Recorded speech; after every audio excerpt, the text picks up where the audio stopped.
Hi gang. Usually I let that song play out for like two times, but I want to hurry up and get editing because I gotta wear my glasses, and as I told you guys, glasses hurt my ears. So I just want to edit as fast as I can today because I feel like I'm on like a time limit with these glasses and these headphones. Always. I hate them. I still don't have my freaking contact lenses. Pissing me off. It's pissing me off. Anyways, we'll move on. I can't do anything, guys. I can't do anything. I can't go to the gym. I can't edit for long amounts of time. I can't, like... I don't want to be up for long amounts of time because I don't like wearing my glasses. Pain. I hate it here. Anyways, let's just edit. I do look blind today, do I not? Oh my goodness. Also, thank you for the... Sorry, my door's open because it's hot. The kind words, Castro. I appreciate that a lot. Hello. What am I doing? Okay, good. Oh my god. It's been a while. Hang on a minute. It's been a while. I have to put, first of all, music. Back into the grind. This is it. We're going back all in now. I don't know if I'll ever play Stardew again now. Let's find out. I need to put my little guys on screen. Doo-doo. Hi. Alright.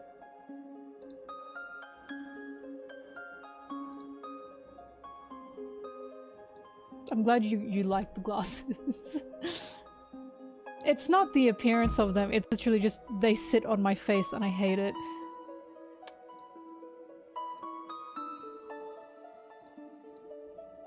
There we are.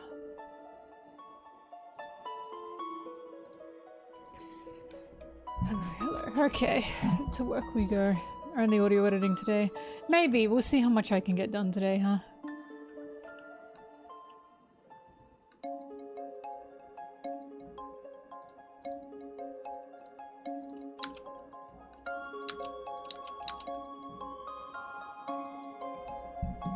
What is my mic picking up? Oh, the gain was up a little bit. Bah! Okay, yeah, sorry, I'm just checking the mic was right. The stream does not say Stardew, right? You're tricking me. Yeah, I double checked. I checked thrice. How dare you? But yeah, back to work. I assume most people are also heading back to work or back to school or whatever. So, it's a good time.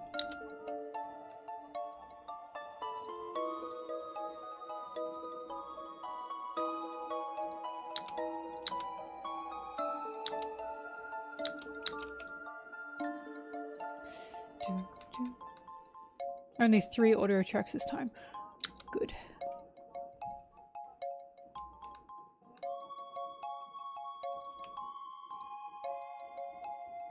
What? Why yell that? What are you yelling at me for? I have no idea. You... Okay. I'm on, ask stupid questions. I'm not answering.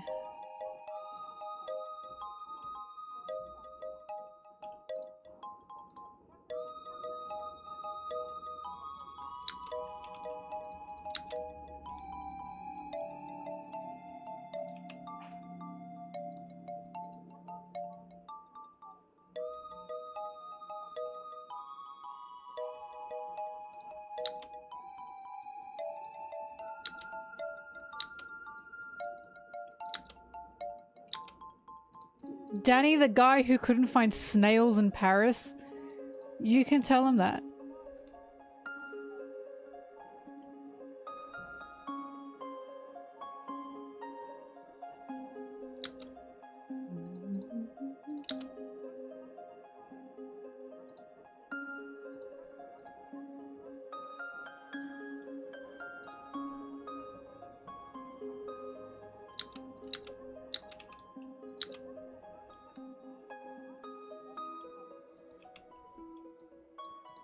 God, I was wondering why my audio was so loud for this recording. I didn't check my goddamn gain.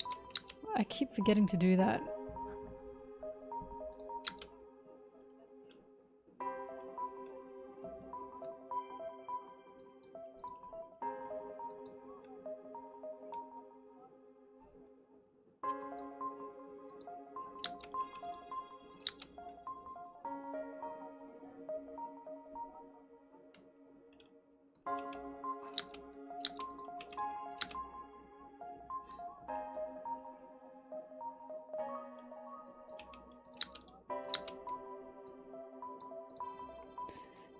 do.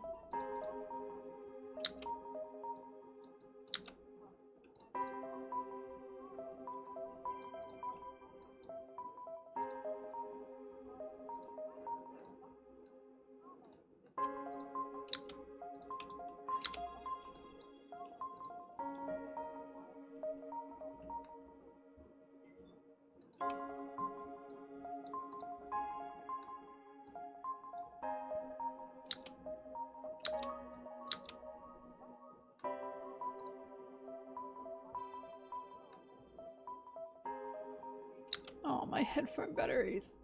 Oh! I have to change them.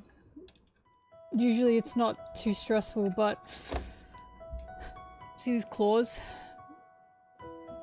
It's made it hard. It's made it hard. Oh, okay. First time. Oh, alright.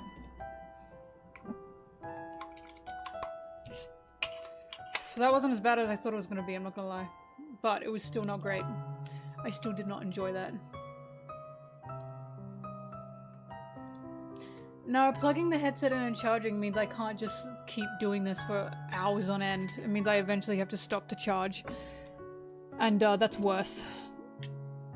The battery switch system is so much better. It's just the act of having to switch the batteries can be a pain in the bum. But little stress for big reward, so.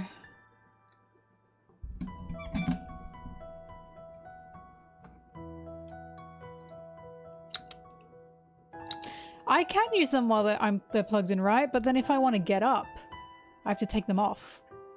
So I either take them off multiple times, or I take them off once, change the battery, and then I can wear them for like, what, 12 hours at a time? Idiot.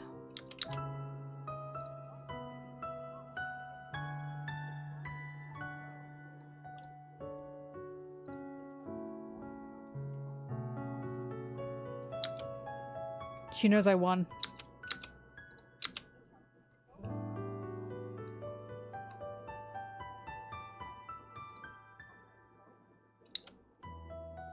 I looked fabulous while changing them. Peter Griffin with his acrylic nails. That's what I feel like with these.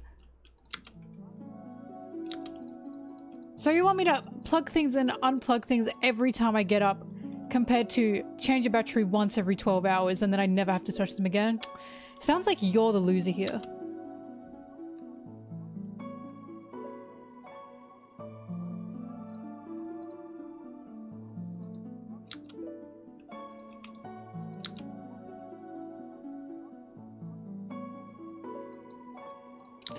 I do get up 3 times every 8 hours, and think about how I don't have to unplug or plug in every time I get up for those 3 times, right? That's pretty good, I think. Don't have to take my headphones off.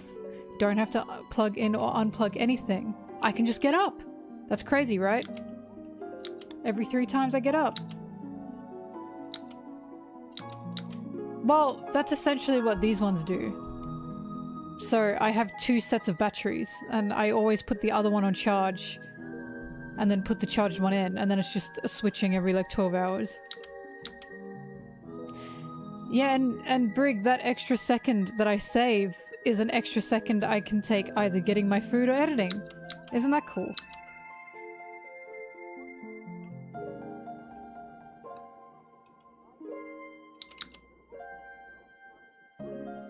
Same thing, but less expensive, right, Boost? 2 whole headphones just for that's crazy, I think. And then you're gonna tell me you do that.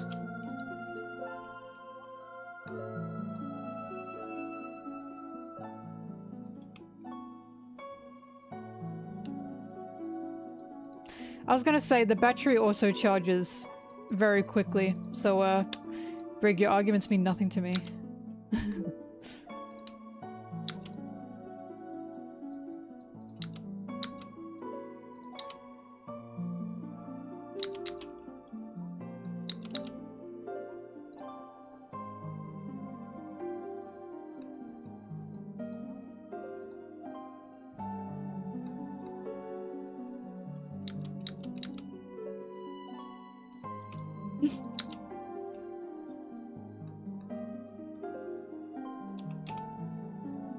Look, I used to be a plugged-in like headphone supremacy person. No more, because the ability to just get up and walk away with my headphones on is fantastic, and also no cord touching me anywhere. I also tried wireless mouse.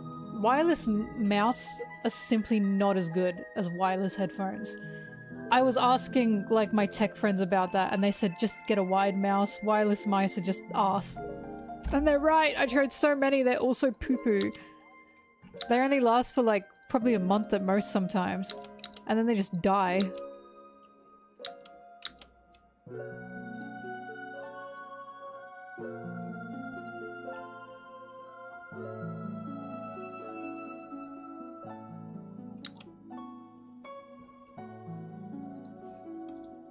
Choice. Wireless gaming mice are really good. That's what I was using, and they just died on me.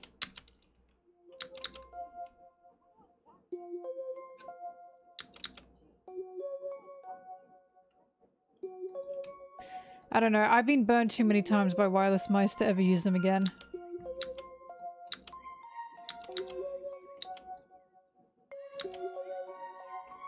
But I'm not doing anything extreme. Also, I've got a beautiful pink mouse. So I don't care. I don't care.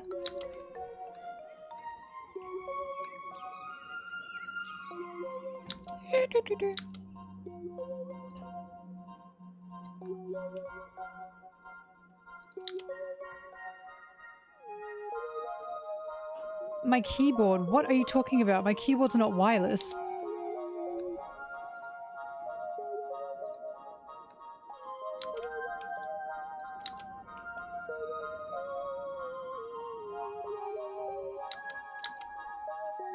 Felt like I could fly. The wonders of technology. One of my favorite, I think it's like a 4chan post, was like, buy wireless. Device says there's no wires. Open box, there's wires. I fucking love that. I think about that every time I get a wireless thing. There's wires.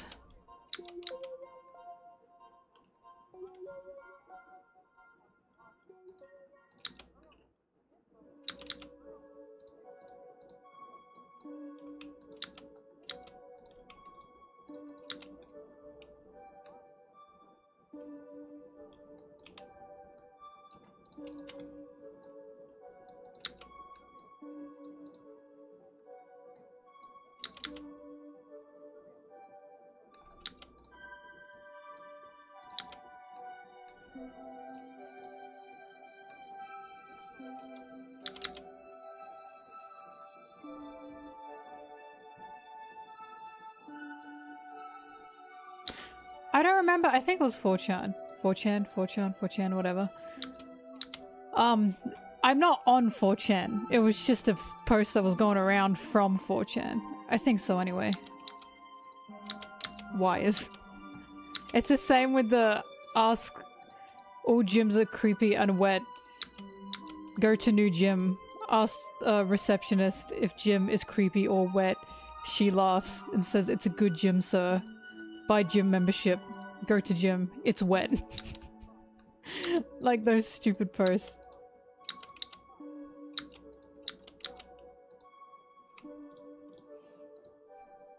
That's true. Fuck. Where's Glasses talks about 4chan posts.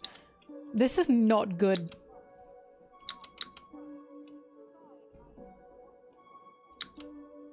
We have robots that do surgery. Look. In wireless mouse defense, the robots do not do surgery very well. Like, they're not exactly doing the surgery by themselves yet. They still need human intervention. No, I do not use Reddit. I only use Reddit when I have to look something up that is like niche. Like, not niche. But like when I look something up. Howdy do, boys!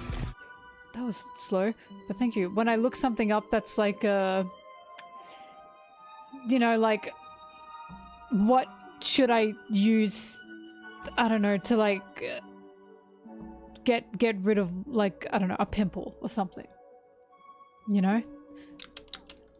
Because I'm sick of looking that up on, like, any other site because you just get fucking, like, sponsors stuff.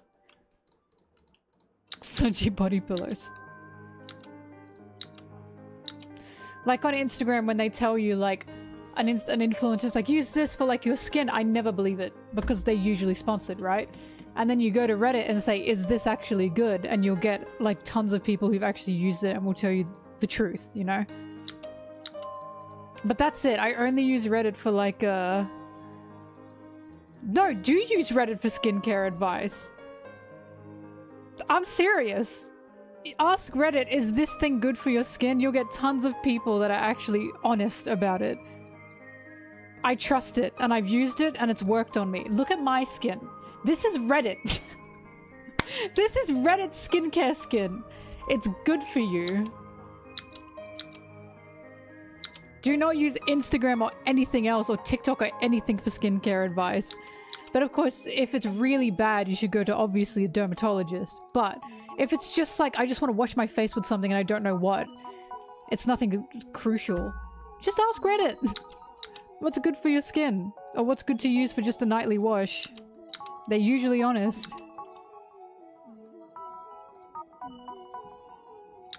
The gym wet? That's good, it means I'm moisturized. I'd rather it look wet than creepy.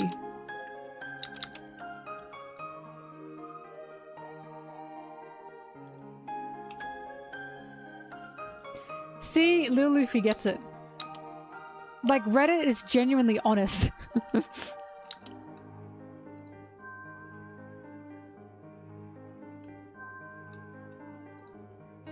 Look, if you're ever gonna buy anything, especially from, like, any sketchy website, just look up Reddit, is this website, like, good? And you'll just get so many people who are honest about it.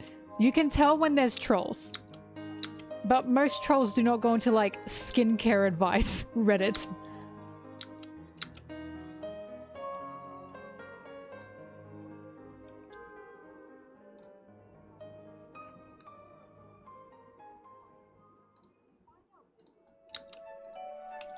Oh, princess music. This is the music that plays in my head when I look at Sanji. Do, do, do, do. Hi, Mary! She wants my window. Hang on. Give me a second. Yeah.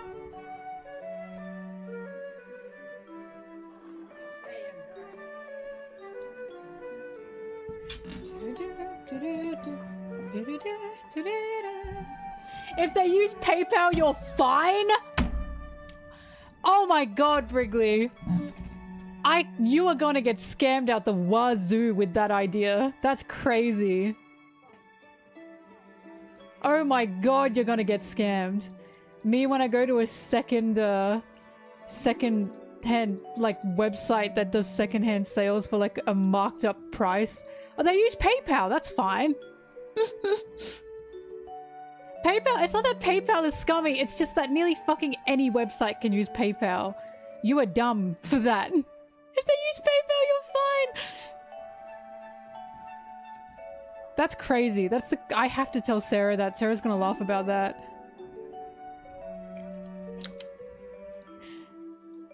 PayPal has customer assurance. So, Brig, what you're saying is I agree. You can get your money back easier with PayPal. However, you are still going to be scammed on websites just because of PayPal. No, PayPal is good. PayPal's good. PayPal is good to get money back for things. But just because a website gives you the option for PayPal doesn't mean the website is good. That's not, like, that does not mean anything. There have been so many scummy sites that use PayPal. But yes, you can get your money back easier. But again, it doesn't mean that it's a good website. The scam websites do use PayPal! Oh my god, you might be an idiot. If you're serious, you actually might be an idiot. Hang on, I gotta message Sarah this. I want to see what she says. I think she's not awake, but she knows more than me, but I bet she's gonna laugh.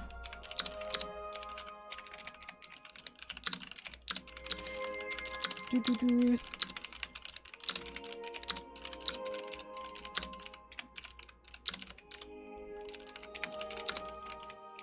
Do. Sorry, Brig, you're the butt of the joke for this. You're like an old person with like phones.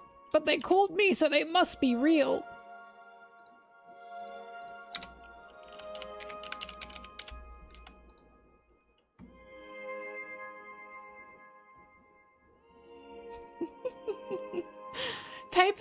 PayPal itself is good. Sorry, if you're serious, that's crazy to me, Brig. PayPal itself is good. But any website can get PayPal. So yes, if you get scammed and you use PayPal, you can probably get your money back. But just because a website is using PayPal doesn't mean it's not a scam site. Or not a shady site that's like a secondhand seller that's just marking up very, very bad product. There's tons of those.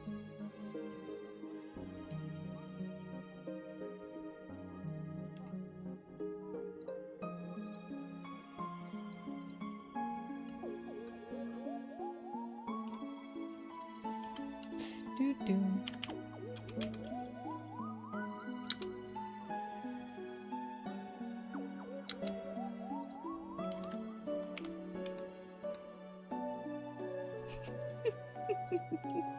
I send Brig AI videos in the MelonTeee Discord, and she can't tell the difference. It's true.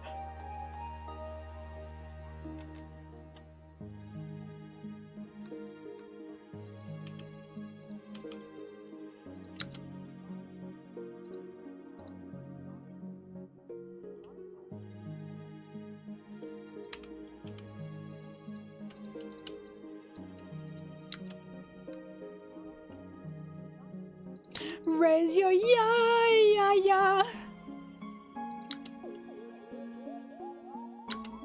I don't think we have Cash App in Australia. I think that's an American thing. You guys also have Venmo. We don't have that either. When I was in America with my friends, one of them said, "I'll Venmo it to you." And I went, "What the fuck is that?" I was like, "Girl, I don't have Venmo."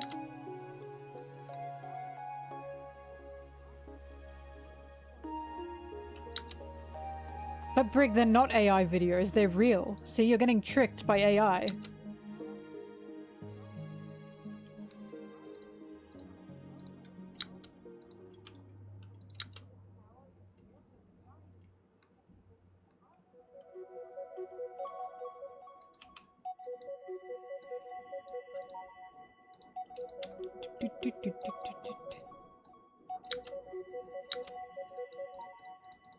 Also, Lil Luffy, TY for the booty shorts comment. You know how it is in the summer. I'm dying! I'm dying, I hate it here.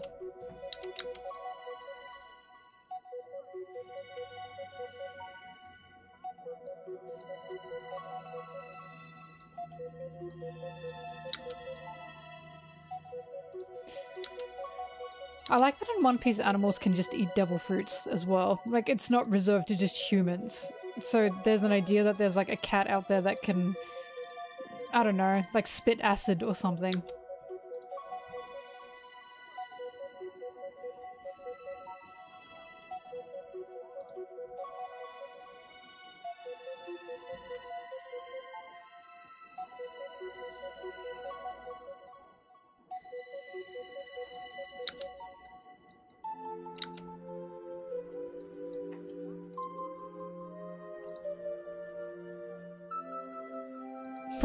Breakdance near me.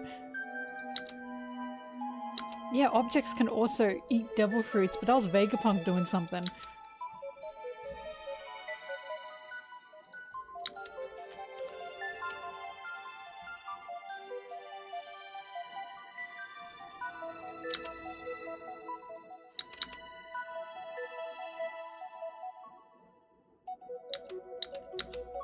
Look, I've talked about this. Any Australian who likes summer is psychotic. Like, when people say, "Oh, I like summer," and it's like, their summer has got to be the most mild summer ever for them to like summer.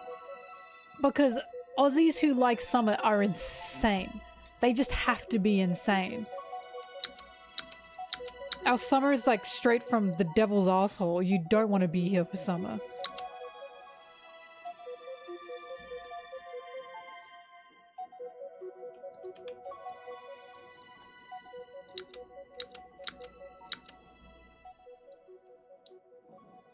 Like, as you have watched me with my friends, and this is a normal occurrence, you can like make plans for a day, but if it's like 30 degrees or more, those plans will probably be cancelled for another day because fucking no one wants to go outside on a 30 or over degree day.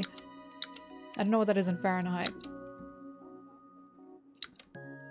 To be fair, 30 is somewhat manageable, but like 35 and up, that's it. I'm not going outside.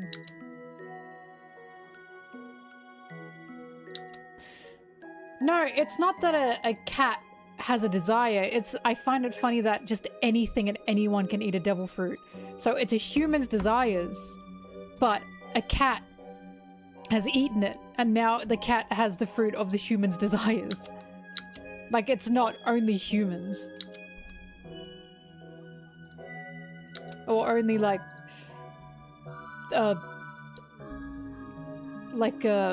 conscious thinking, like creatures, you know what I mean, that can like speak and write and think, and you know what I mean. What do you call that? Like, not animal sentience, human sentience.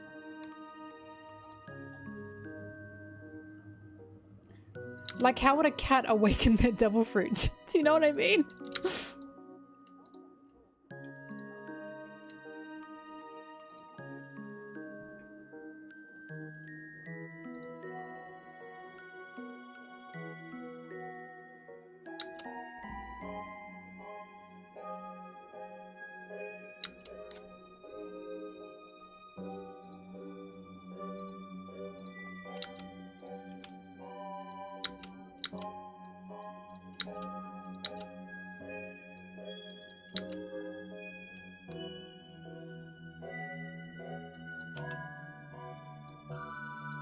Oh my god, that reminded me, there's a few cover arts that I want like framed, because I think they're so cute. But 3 of them are for sure. One of them is Sanji writing at a desk table with like 2 rabbits around him. And one of them's watching him write, and the other one is like reading something that he previously wrote. And it's such a cute little art. And then the other one is him making the pie with all the squirrels. And I think in chipmunks, or was it just squirrels? But he was making a pie. And that was his first time skip cover art. And then the one after that is when he's helping the mice propose. Because he's like serving them for dinner. It's so cute. Hottest it gets in Australia, we have hit 50. We've hit 50 once. That was disgusting. Usually the hottest it gets, like, can be like up to 46. It's terrible. I hate it. When it's 40, you do not go outside. Just don't.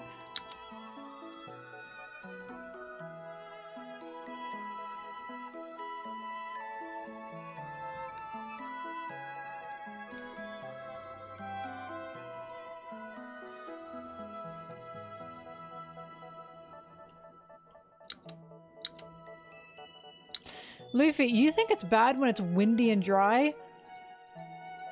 The wind is bad, but you should try humid. Because, as you know, I grew up in the tropics. Humid and hot, especially in the 30-degree range, is so disgusting. You can't escape it. Because at least when it's hot and dry, you can go under the shade, and that does make a difference. When it's humid and hot, it's in the air. Like, it's everywhere. You just cannot escape it. It's so disgusting. I hate humidity. I hate it.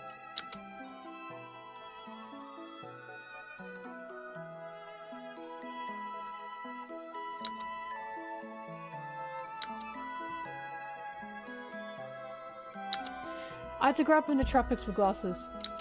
Imagine what little Mel had to go through.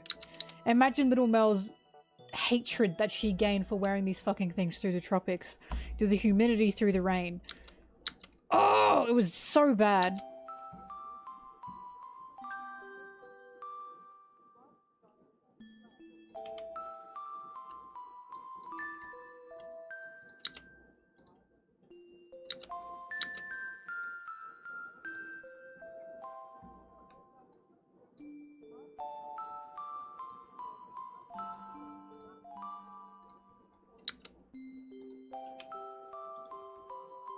Yeah, we got leeches in the tropics. I once had one on my big toe. And I went, what do I do? And my parents said, well, you gotta leave it because it'll just drop off and then you won't bleed. And I said, okay. And then I got another one, I think on my arm, and I pulled it off that time because I wanted to see what would happen. It bled like everywhere. And I was like, well, lesson learned. If you have a leech, leave it. Let it get its dinner, and then it'll just leave you alone.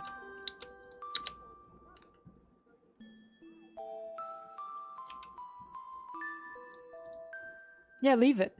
Because they suck the blood out of you. They suck your silly, right? And then they patch it up.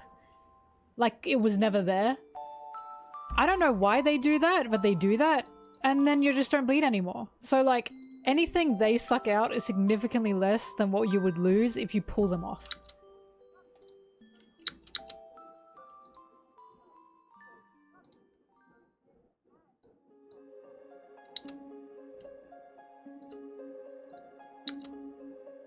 Vampires don't patch up the wound when they're done. I think leeches are cooler.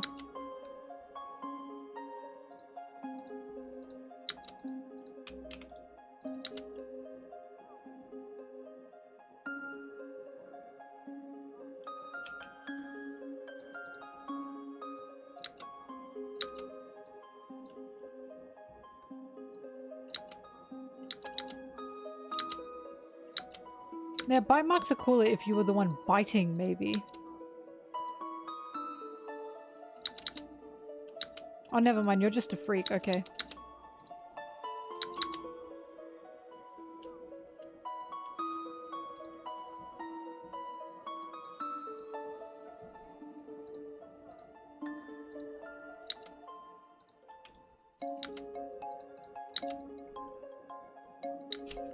Wait, yeah, you're right. Brig just outed themselves as a little Omega. Hang on.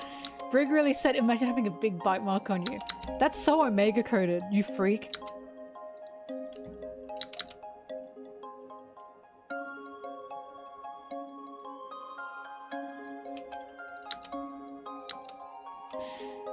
How long is a typical leech lunch? That's a good question. I don't remember how long it was on me because I didn't notice when it was gone. It just vanishes and you go, oh, all right. I don't know, maybe 30 minutes. Probably not even.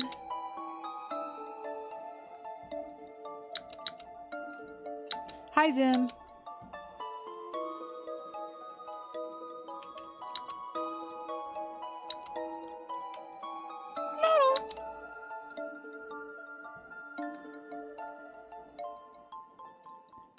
I'm hot!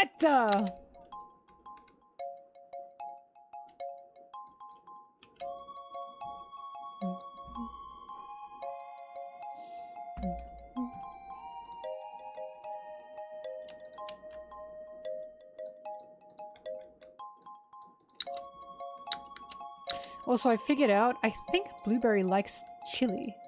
Like spice and like pepper. Because she doesn't eat anything off my plate. All she's eaten off my plate has been oil. And like anything that's like hot. Like spicy hot, which is bizarre. And she... So I had, I've given her like raw fish, premium grade raw fish, cooked fish, premium grade raw beef, cooked beef. She won't fucking eat any of it. But when I was having tacos and I made the meat for the tacos, she like, and it's spicy, right? It's like spicy meat, spicy ground beef. She was licking up the oil and the meat like at the bottom of my bowl, like it was like just crazy about it. And I was like, what in the world? And then another time I had feta cheese, chili, spinach pasta, and I cooked it all in one big glass like tray. Left it out because I had to clean it. It was cooled and everything. There was still chili flakes all over it. She was licking the shit out of that. And I was like, what is going on? Oil and chili she seems to be into. And then last night I was having sweet chili cheese with like hummus and biscuits. And she was desperate to take a sniff and a lick of the chili cheese. What do you mean chili pasta sounds devious? Pepper. pepper, chili flakes. Chili flakes, not your chili, which is meat. We call chili like the spice, not the meat. You call it pepper, we call it chili. But yeah, she was looking it up and I was like, what is going on? I think she likes chili, like the spice. I've never had a cat like this. Oh, Luffy, in America, they call chili, it's like chili con carne. And it's just like meat. It's like ground meat. And they just eat it in like bowls. It's weird to me. It's like beans and chili. Beans and meat with like a chili seasoning. I think it's delicious, but you only eat that. You don't have it on like potatoes or anything. It's super strange to me. You just have it in bowls. And I'm like, where's the rest of the meal?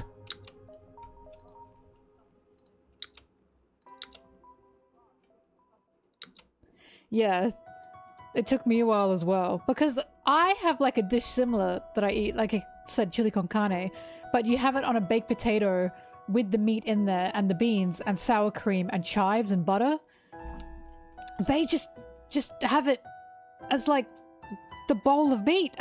What the hell?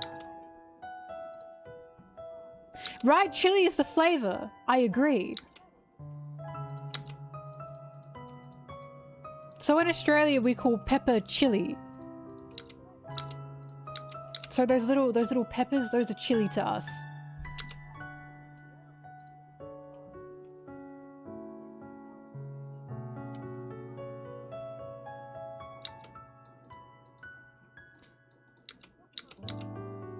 But yeah, to us pepper is like pepper and salt.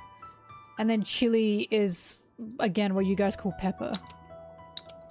Because you guys don't call capsicum capsicum, you guys call capsicum pepper. Or bell pepper. But to us, pepper is spicy. So it's capsicum.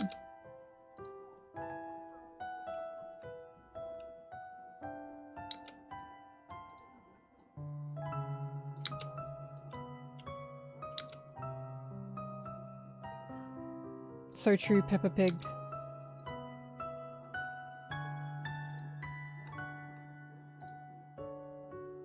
Yeah, they call rockmelon cantaloupe. It looks like a rock, so it's rockmelon.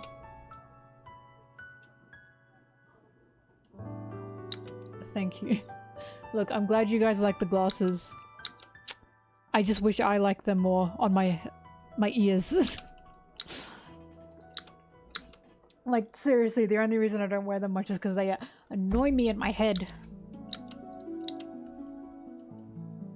Also, I'm one of those people that when I get a single smudge, I have to get rid of it. I cannot have a smudge there. I don't know how people do it.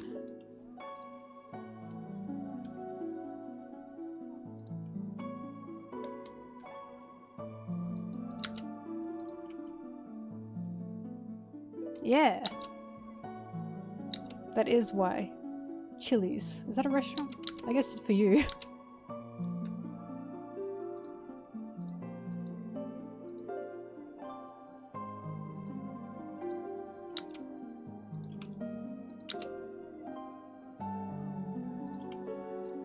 But yeah, the only reason I know chili's a dish is because I have a Discord of like a friend group and most of them are American and they had a joke of I'm bringing the chili.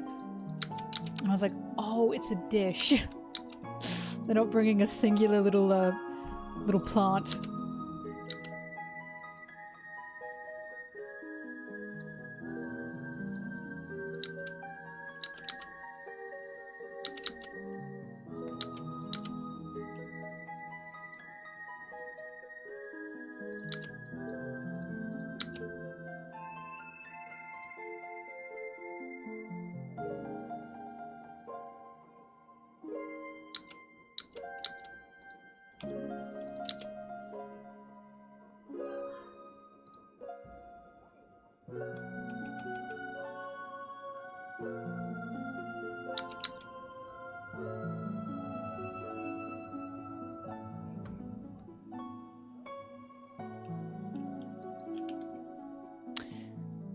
By the way, I just remembered the lass that was in charge of the bar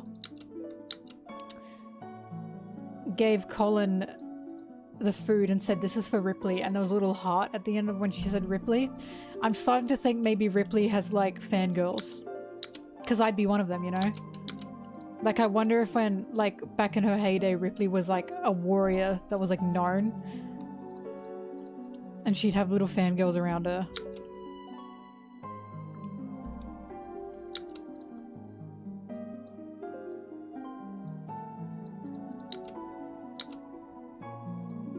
Ripley's so interesting. I'm really excited to see what Ripley's whole deal is going to be, because she talked about the peace that King Harold wanted to push, but she's teaching her own child the older Elbaf ways. So I have to wonder if she is like kind of like pent up from having to exist in this new Elbaf that she's maybe not used to. Like, if a fight breaks out on Elbaf, is she gonna bring out the axe and go, "Yes, this is what I've been waiting for"? Do you know what I mean? Because I want to see what her whole deal is.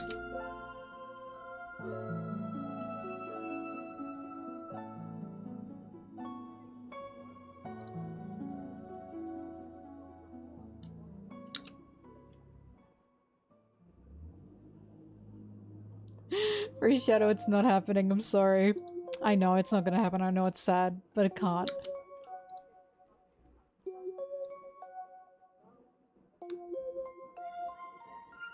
Right, Ripley is a walking contradiction. That's why you have to wonder, what is the peace in Elbaf? Is this a real peace? What's going on?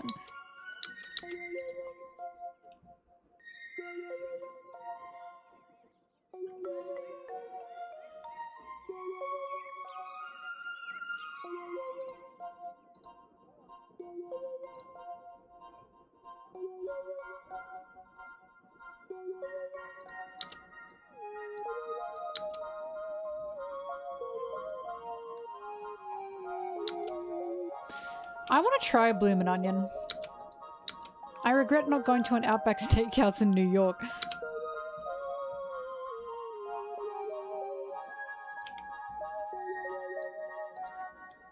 Unless there's one where I live. Hang on.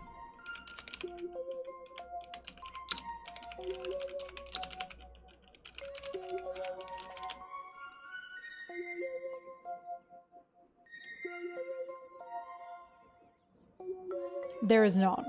I think we've only got like one in Australia.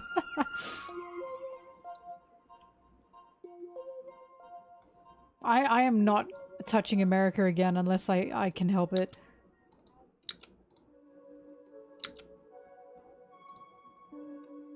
Hello.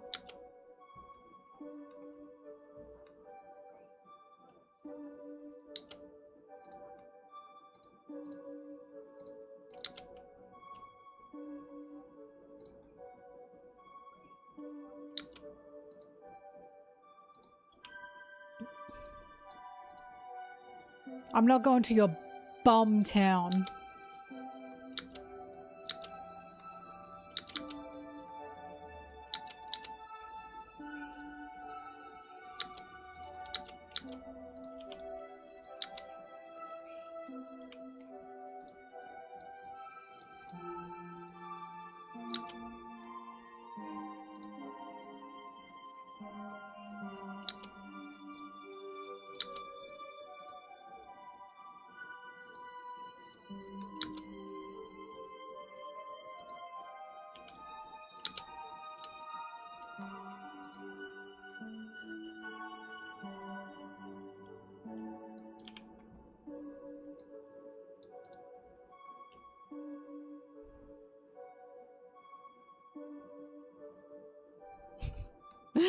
Nan, it's because Gert's think for humans is like weird. She's probably, because like it's probably not normal for giants or like anyone to be like, "Oh my god, humans are so cute." Like, yeah, she's definitely a weirdo.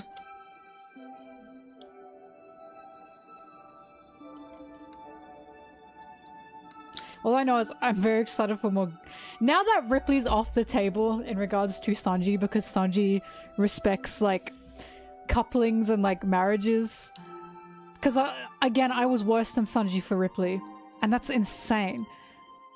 So now that Ripley's definitely off the table, I'm excited to see more Girth and Sanji scenes.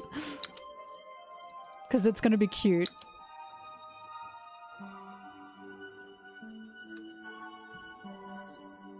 Like, you've got the giant who thinks humans are so little and cute. And then you've got the little human who's like, oh my god, a huge giant babe. Sanji would be so happy to just sit in her pocket. Like a little, chihuahua. Little bag chihuahua.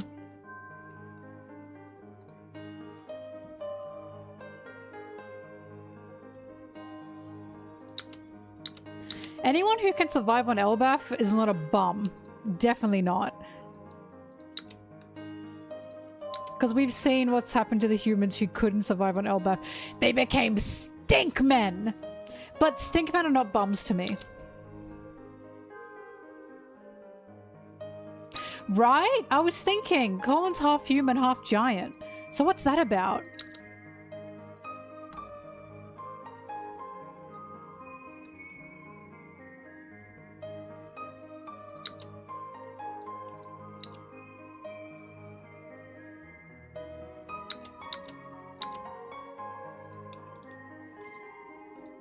Well, Ripley's happy to be this guy's common law wife, whatever that term.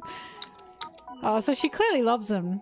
But I was thinking, whoever this guy is, he's got to be a major green flag because he's upset that Ripley isn't aging with him. So because of that, he doesn't want to marry her because he's the only one aging, and he like clearly wants to age with her, or he wants her to age with him. And I'm like, that is such a green flag in my opinion. Because usually it's my bitch wife who's looking older and older, you know what I mean? That's like the bad thing. But instead it's him going, you're not aging with me, and that's upsetting me. I don't want to marry you, it feels unfair.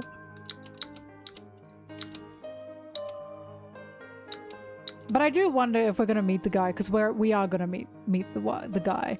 No, I was impersonating a man who thought his wife was a bitch wife. No, women are bitches. Literally, let's grow old together, right? And he can't. So I do wonder if we're gonna meet the guy, which of course we are, and he's gonna be like, I don't want to marry her because it's unfair on her, because we're not gonna grow old together. And I'll die before her.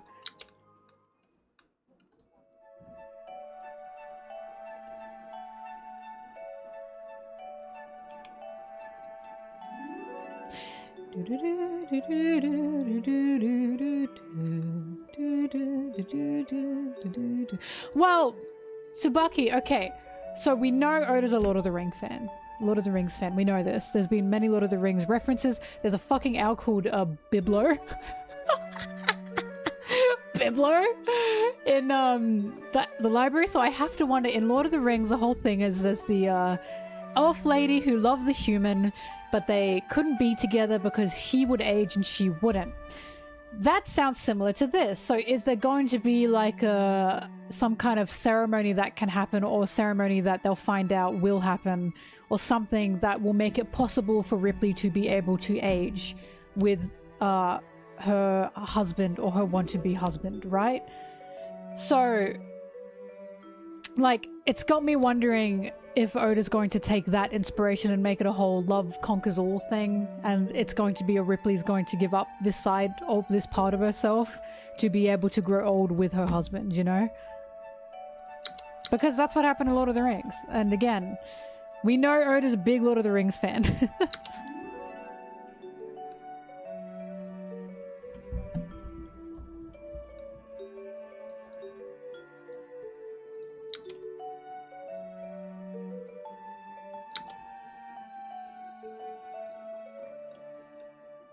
Because it's not that giants are immortal, it's just they age so much slower than anyone else.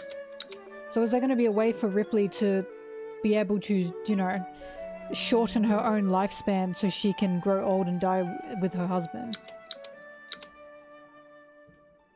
Not new glasses, old glasses that I'm forced to wear because my contacts haven't arrived.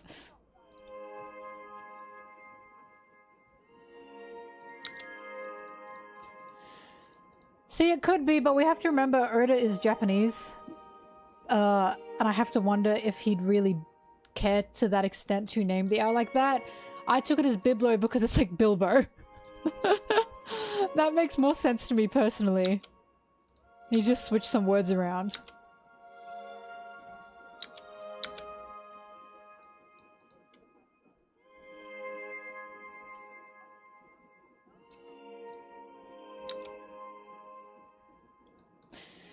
I will cry and also jump for joy when Law does that, because I love tragedy.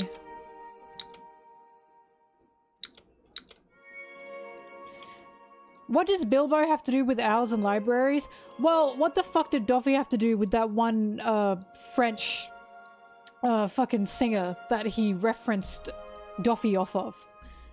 Fucking nothing. He can just name characters things that he enjoys. Yeah, and with Sanji's attacks as well, it's true. Either way, look, I saw Biblo and I was like, this has to be Lord of the Rings, like... There's just, he's a Lord of the Rings fan. It just seems obvious to me. He went, ha ha ha, Bilbo the Owl.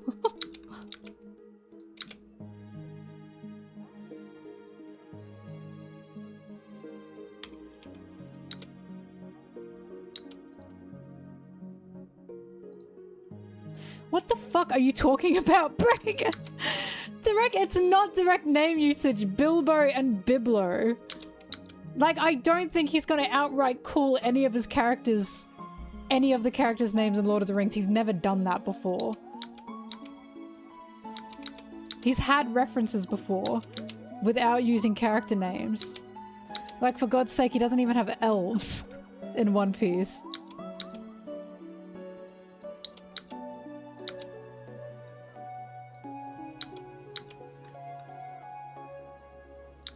Carp! I hate you so much.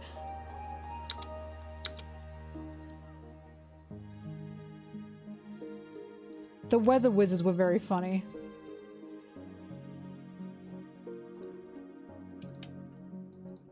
See, that's what I mean. It could be Latin root, but I'm thinking of how Oda would think. And it's possible that he'd look up a Latin root for something, yes. But to me, it's more possible he's like, Bilbo's a good name. I'm gonna name the owl Biblo. As like some kind of nod, you know what I mean? Oh no, I really want him to add elves. Like, yes, by all means he could have gone the Latin root, but it just makes more sense for me for him to go Biblo, Bilbo. That's a funny little name. It sounds similar. I also like the series. I'm gonna name the owl that.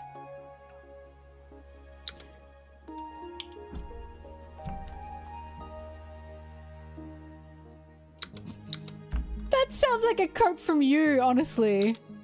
He could have done both as well, yeah. It's Biblio! Whoop.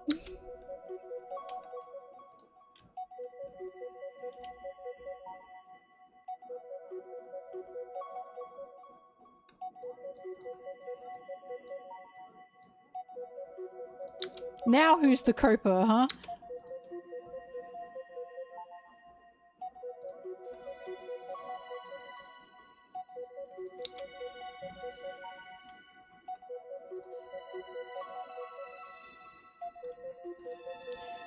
But yeah. Anyways, my point is, this is a man, we know he loves Lord of the Rings. He's had many, similar themes and references to it. So him naming a character just similar to one of the characters from it is so not out of, like, Oda's, like, range for what he'd do. Like, Zoro's name Zoro from Zoro, like, the masked Zoro. Aside from sword, what the fuck does he have to do with that guy? Like, do you know what I mean?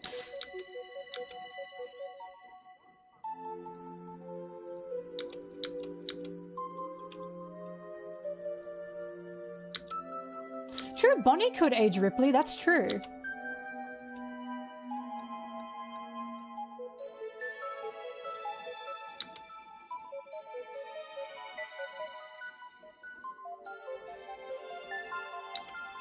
He has one eye. Now, That's funny you say that, because he didn't start off with Zoro with one eye, and when they asked in the time skip, why did you give him like a scar, he was like, because it looks cool. He said because it looks cool. And I'm like, that's so true, actually.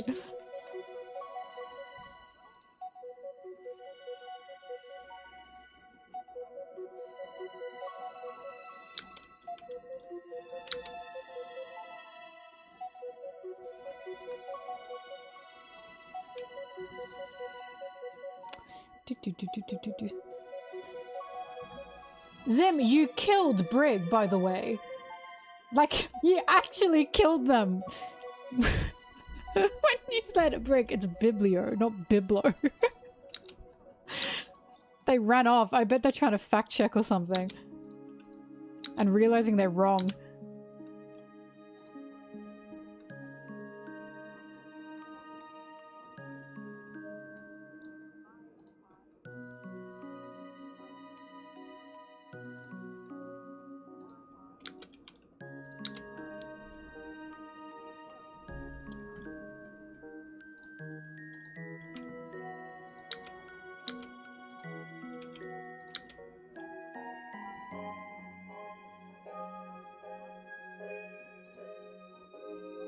Nah, Zoro's not the type.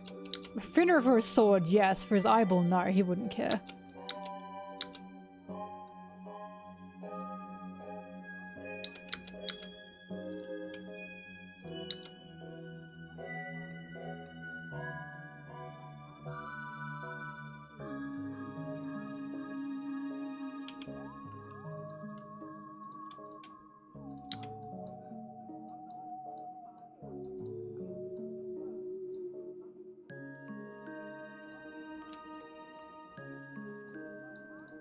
Also, I watched Squid Game Season 2. With the time that I had off, because I don't have my contacts. And, I won't spoil anything for those of you who haven't seen it. It wasn't at all, as bad as I thought it was going to be. Because what I was worried about was a lack of direction. At times, I could feel there was a lack of direction. The first 2 episodes are the fucking worst. And it's not because there's no Squid Games in the first 2 episodes. It's because it's so slow.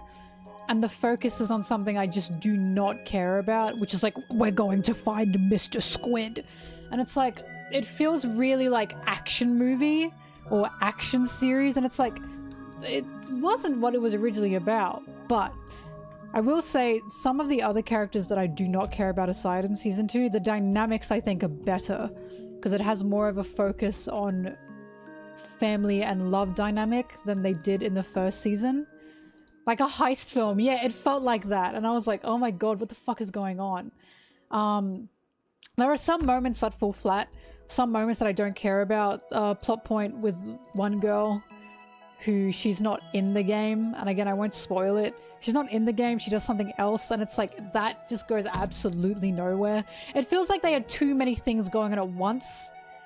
There's like a peanut gallery, as Brittany called them, of like, we are going to find Mr. Squid, and it's like, ugh. But, the strongest part of Season 2 is the dynamics. The character dynamics are really, really good. Some of them I'm uncaring for, but some of them are definitely stronger than they were in the first season.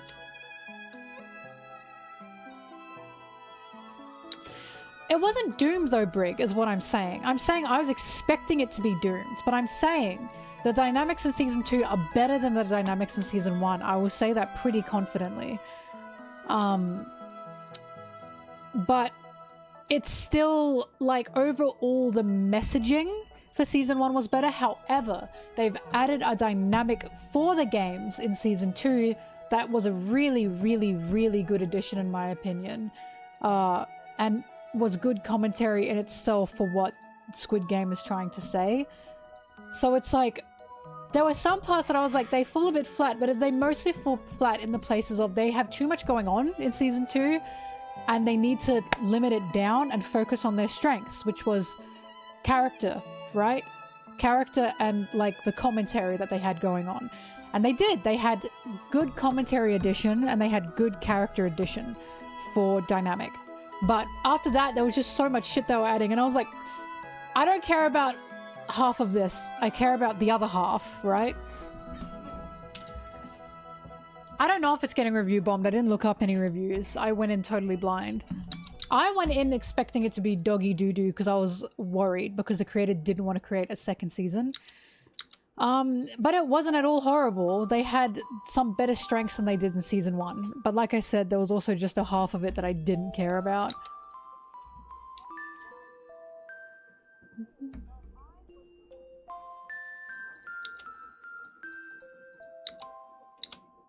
There's also an addition to it, and I like the addition. It's a character addition that I like, and I don't want to spoil anything. However, I'm waiting to see what the hell they're gonna do with that. Because Netflix have done the thing, and they always do this. They've clearly filmed all of it in one season, but they've split it in 2, so they clearly have it all filmed already. And now they're splitting it into 2, so they can be scummy and only sign off for 1 season for the people who worked on it, blah blah blah. But it's ended very abruptly, and I'm like, I like this edition, but I need to see what they're gonna actually end up doing with it for me to see if I really do like it yet. Like, it doesn't feel complete because it's not complete yet. But yeah, there were some moments that felt way, like, stupid. Like, there were some moments that felt like it was more action than anything else, and I was like, ugh. Or some additions, and I was like, that's dumb. Like, the additions they have like a guy who was like a popular YouTuber and another guy who was like a popular rapper, had a fan base and everything, and I'm like, I feel like the point was they got people off the street who no one would know were missing, or no one cared were missing, that would spark no investigations. So I was like, that's a bit dumb. They've also got so much more accessories on people now, which they didn't have in the first season. Because in the first season, they take the accessories away to make them act like cattle, right? They were essentially cattle for the slaughter.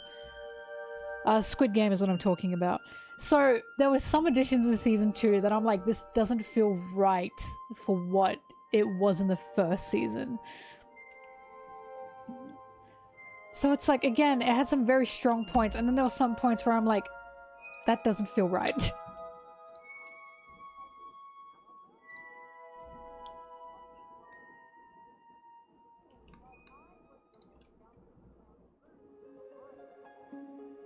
I'm sorry, I could not stand Top's character. I really couldn't. It was just so... I was talking to my friend about this. For those who don't know, his character is, he's like, hi Percy. His character was just ridiculously cartoonish to a point that I was just so frustrated with it. But I was really frustrated personally because the whole point of him is he's meant to be like a drug addict in the game.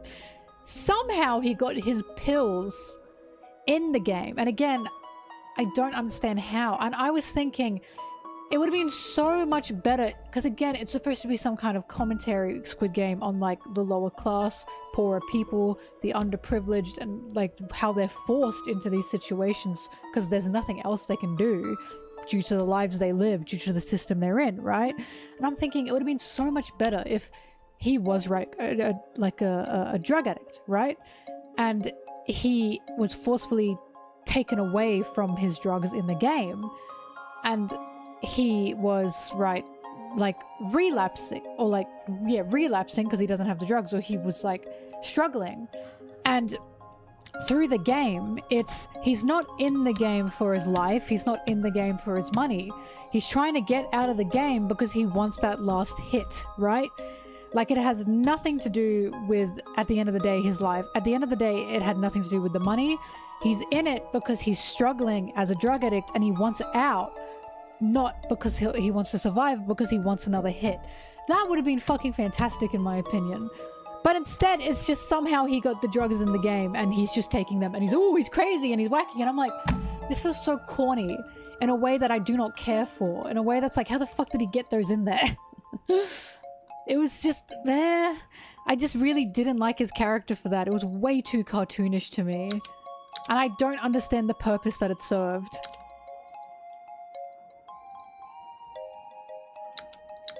Anyways.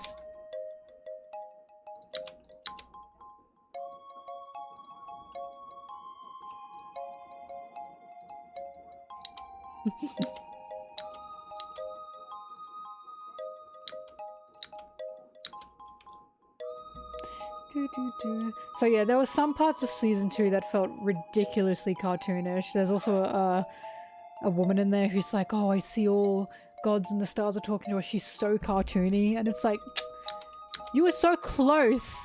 Why have you added these cartoony people?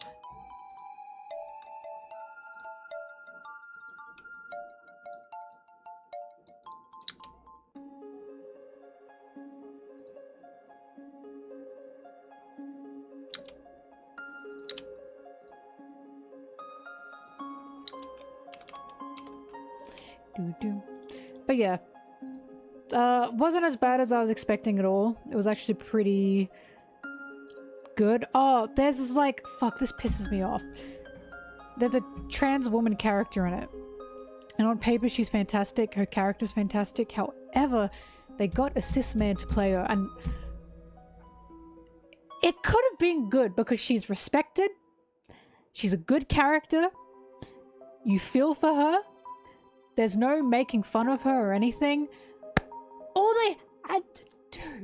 they had to do was just get a trans woman to play her. That is all they fucking had to do.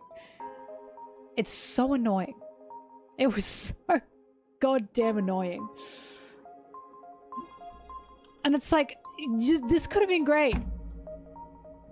No, that's the first thing I did. I looked it up.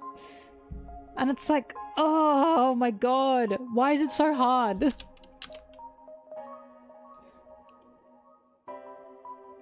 It was difficult, right? They always fucking say that. It's like, it is not. Well, Percy, that's my issue. There are trans women that live in Korea. There are trans people that live in Korea. That would have been incredible.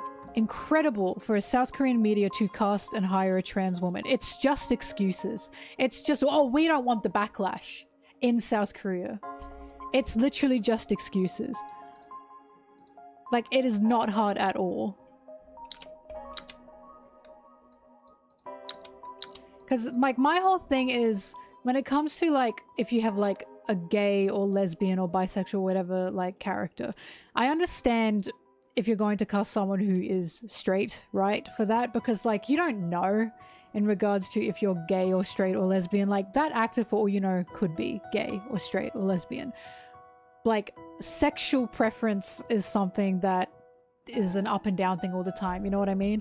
When it comes to, like, a trans person and trans identity, it's a lot more, like, solid, you know what I mean? Like, trans identity is a lot different to sexuality, a lot different. And it's like, I just don't think there's any excuse. If you're gonna get a trans character, you need a trans person to play the trans character, right? I just do not understand the problem. It's just ridiculous to me. And in South Korea, it could have been incredible. Well, Percy, it's not broadcasted in South Korea. It's broadcasted on Netflix. So yes, they 1000% could have done that. Because no Korean broadcasting site was streaming that. None. It was Netflix. Acting quality? Yeah, yes, you could 1000%. Do you think trans people do not act? Do you think there are not good actors out there who are trans people? 1000%, it is not difficult to get someone who is trans to act. This talent is everywhere. There is literally no difficulties, I'm telling you. The difficulty is just we didn't want to. Or, it's just easier to get this other well-known actor. And it's like, there are fantastic actors everywhere. They're just not given the chance. Like, it's all excuses. It's genuinely all excuses. Especially when you have a huge budget. A huge budget. Just the casting call for, we are looking for, like, a trans woman to play a trans woman character. Do you know how many people you'd get lined up outside your door who are fantastic actors to do that?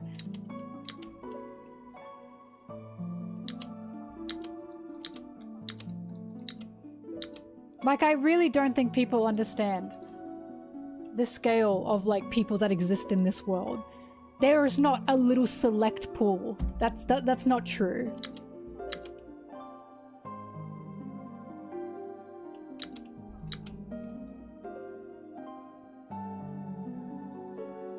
Yeah. No, I agree, Percy. Like, to me, there's just simply no excuse. There's none. It's just, we just don't want to get someone to act because of this and this and this. Like, shut up.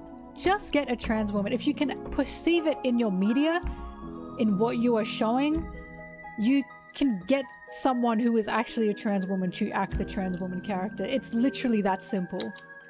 Like, it would have been incredible to have, like, a major, like, show have a trans actor. It just would have, especially for South Korea, it would have been fucking incredible. But no.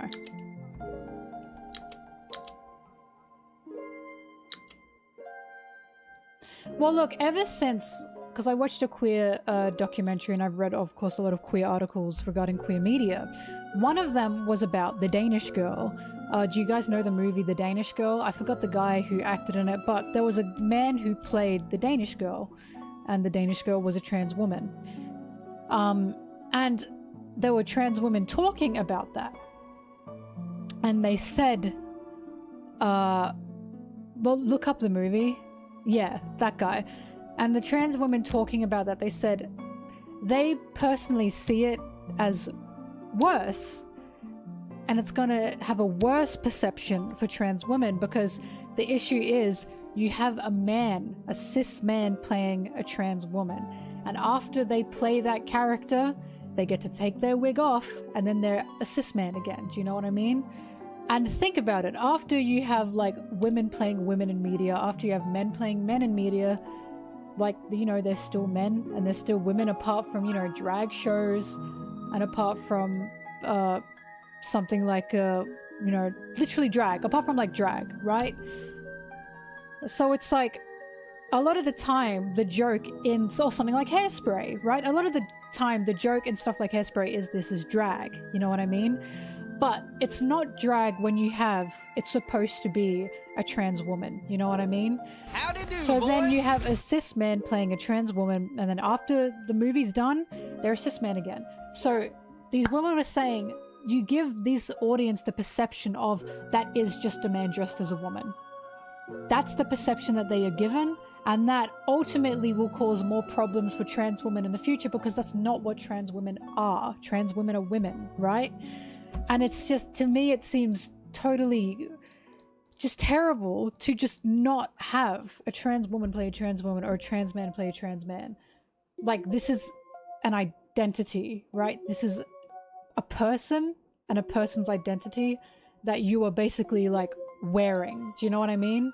It doesn't feel right.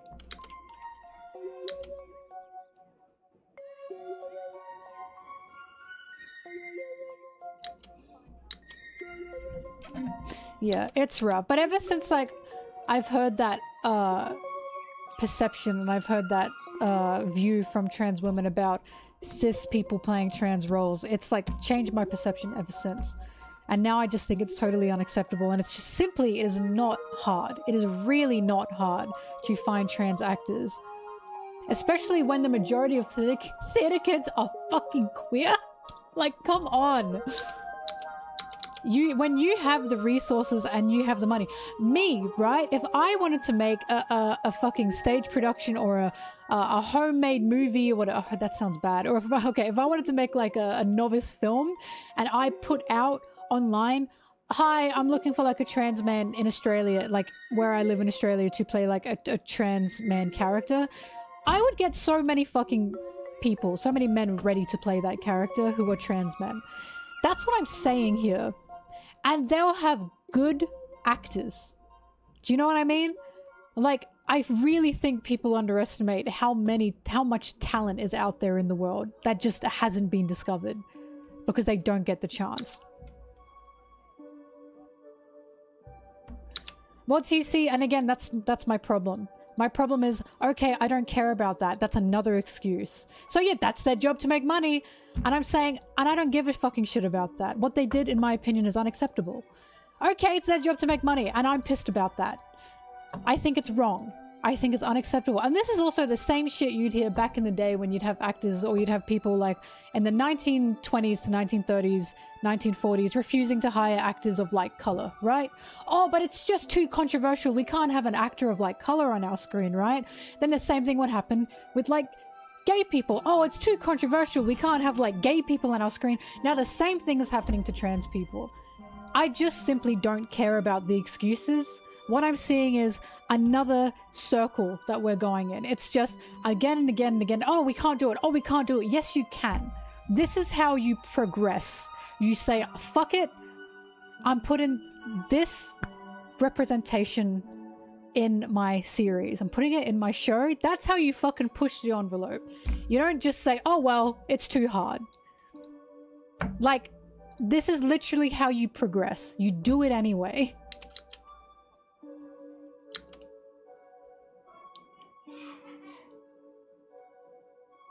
But yeah.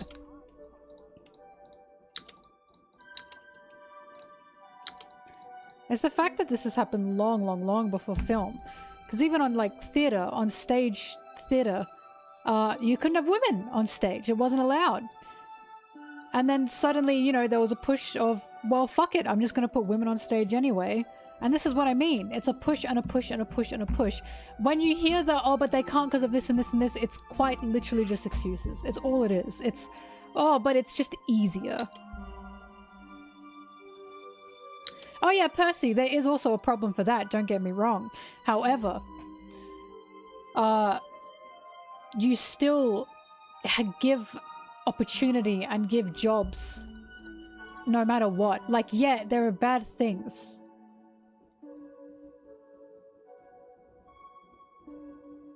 TC, I don't know what you're asking there. My point blank thing is, if you have someone who is a character that is a trans woman, you hire a trans woman. That's it. That's the end of the discussion. I don't care about any other points. I don't care about any other excuses, money or anything.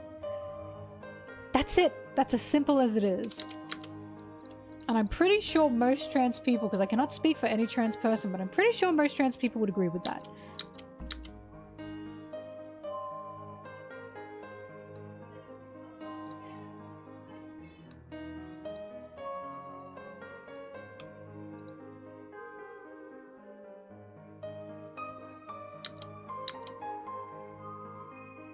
Yeah, well, red light, it's exactly the same as, well, it's the same as any queer character.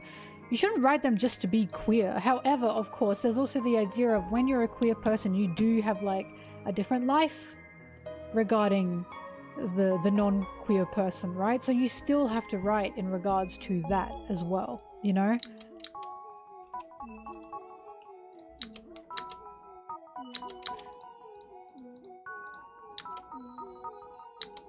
But like, think about it this way. 99% of the time when someone is writing a story and they are writing, there's a woman in the story and there's a man in the story, they will look for a man to play the man and they will look for a woman to play a woman. They don't go, oh, getting a woman to play a woman, that's too hard. You know what I mean? And it should simply be the same for trans women and trans men, because they are women and they are men. You don't write a trans woman and go, oh, I'm just going to get a man. That's not the case. That's not how this works. Trans women are women. Like, I don't understand. Like, why is this so fucking hard?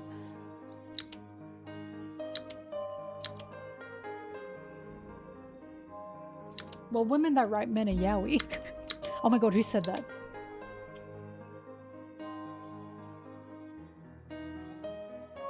Percy, maybe that is how we progress. Also, Sarah finally responded to the PayPal thing, and she said, sus.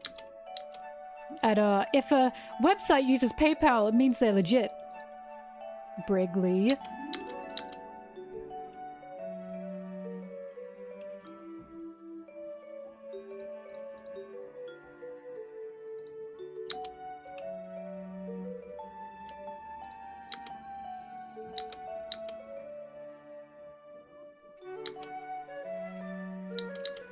Hannibal? I watched a bit of Hannibal. I don't care for it. Also, Zem, PayPal is good. PayPal is good when you just take your money from it. So like, how to explain? Do not let your money sit in PayPal. Never let your money sit in PayPal. You put that money in a bank. However, if you're buying things, PayPal's good for buying things, because if you get scammed, PayPal can usually get your money back. PayPal's honestly very good for that.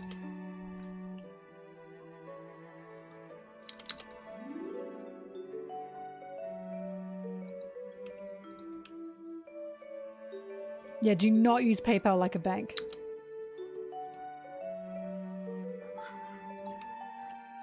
No, trust me, PayPal's really good. There's been so many instances of like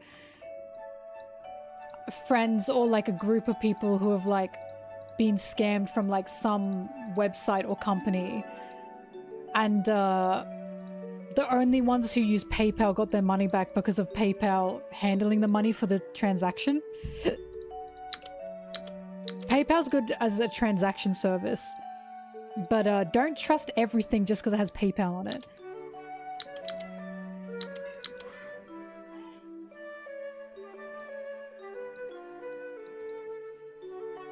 Also, PayPal's like pretty much global, and that makes it easy as well. Because like when I went to America, or when I went to like England with Sarah, it made it easy to be able to split money. PayPal's fucking terrible as a bank because it's not as secure as a bank. So it's fantastic as a transactional service, but as a bank it's really, really bad because it's quite easy to get past, to just get money from. Like I did nearly get, like my PayPal account got hacked once. Luckily there was no money in it. So what I do is I have the account that I have connected to my PayPal, and then I have a second account not connected to my PayPal. I keep all the money not connected to my PayPal in that account. And then if I want to pay for something through PayPal, I send it to that account. No money, of course, is used in the process of doing that. But it's fantastic for transactions, just do not put your money in it.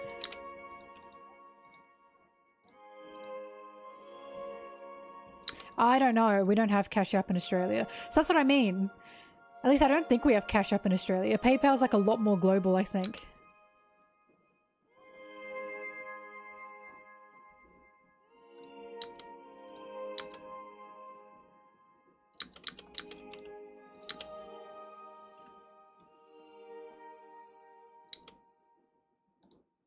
Yeah, that's crazy, Percy. Yeah, you never leave money sitting in PayPal.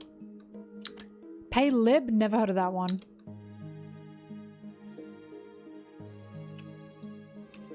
How does one not have an app? Just different country laws.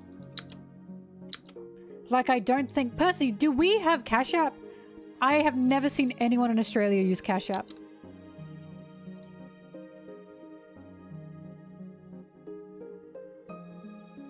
Yeah, we don't.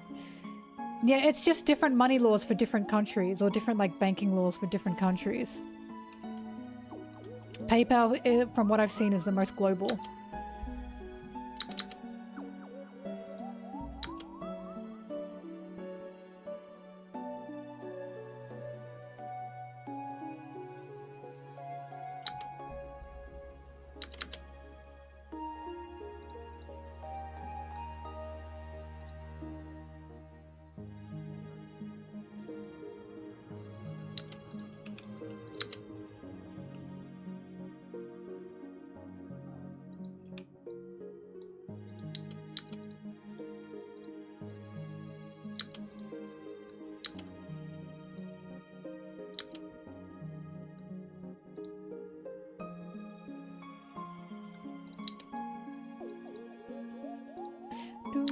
But yeah, if a website is using PayPal, that doesn't mean the website's secure. Do not listen to Brigley. Make sure you double check that website to make sure it's not a scam website. Or it's not a website that's secondhand selling and they're just marking up the price.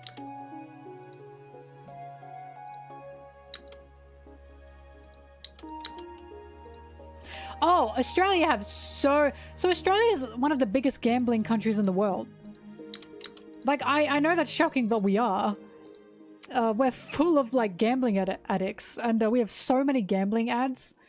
And the ads just all end with gamble responsibly, and it's like, as fucking if that's gonna work on anyone. Base.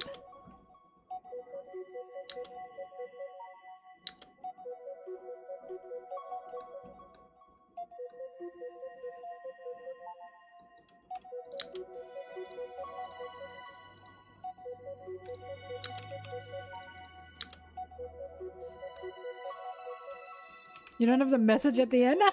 So it's just gamble, gamble, gamble! And then that's it? Wow. Nah, I don't play games with money. I don't get a thrill from it. I guess I don't have the gene.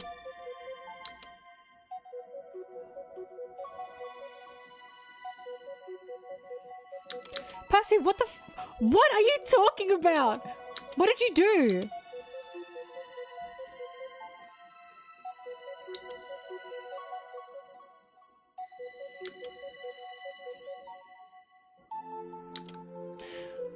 I wouldn't know if we have that because I don't go on Kick. Look, the new gambling is like crypto coin gambling. Bitcoin gambling. That's a new pyramid scheme gambling method.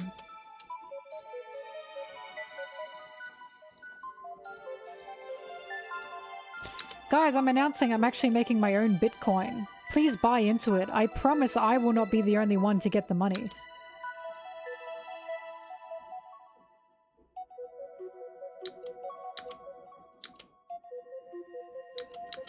But Percy, why?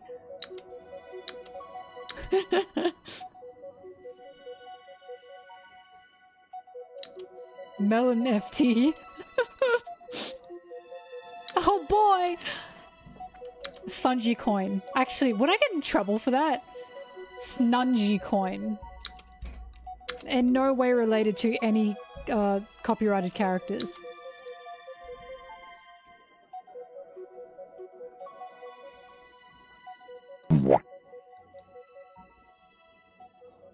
Oh, I see, Percy. Oh, Percy, I thought you meant your group is the reason for anti-gambling because you guys like gambled so hard. And I was like, what the fuck did you do?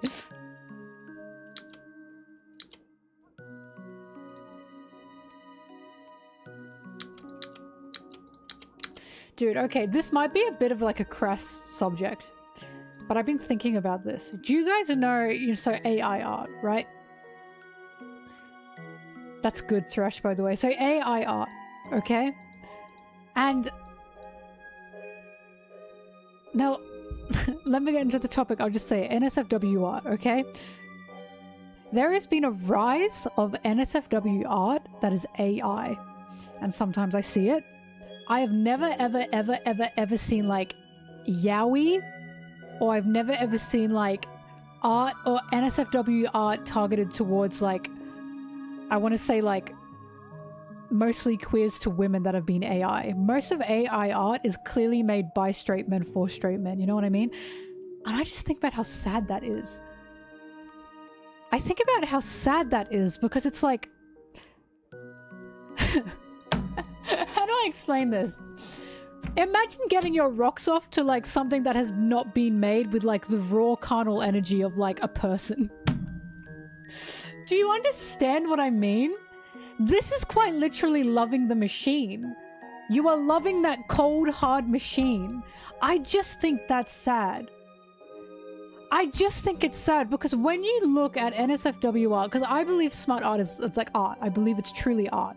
When you believe it like smut art, or when you look at smut art that's made by like a human being, right? You see the fucking desire. You see that energy. You see the passion in that art, like unlike anything. You can see this artist has been zoomed in on this like face and has been working on that shit for like ages, right? They want to get that perfect expression. But when I see AI smut art, it just makes me sad. Because I don't get that same... Sorry, Blueberry's here. I have to cover her ears. Because I don't get that same feeling from smut AI art. And it makes me sad. I don't see nor do I feel the passion that I feel in AI smut art that I would in in non-AI smut art. I'm sorry, we were talking about naughty things, Bobby. Why? I don't know why I'm covering her ears. She's had kittens. She was a common street harlot, this cat. I took her off the streets and I took her in as my own daughter, even though she's no longer a beautiful lily, you know? But I love her anyway. Huh? Who did you put out for?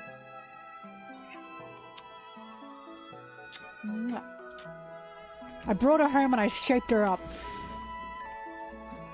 Anyways.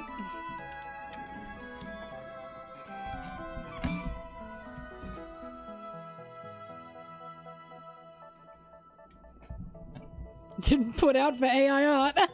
But anyways. Yeah, she used to belong to the streets. Isn't she like a little princess and she used to live on the streets?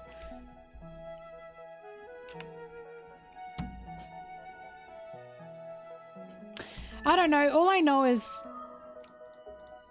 like, you truly feel the passion from, like, smart art that is made by, like, people.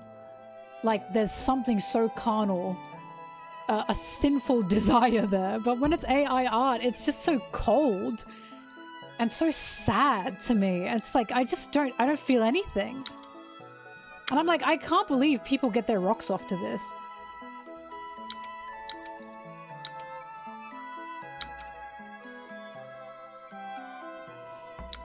Like, it really is like loving the machine, truly.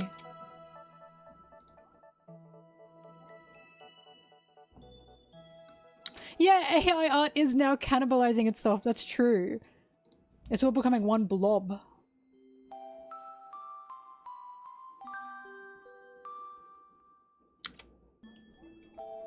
But anyways, I don't know.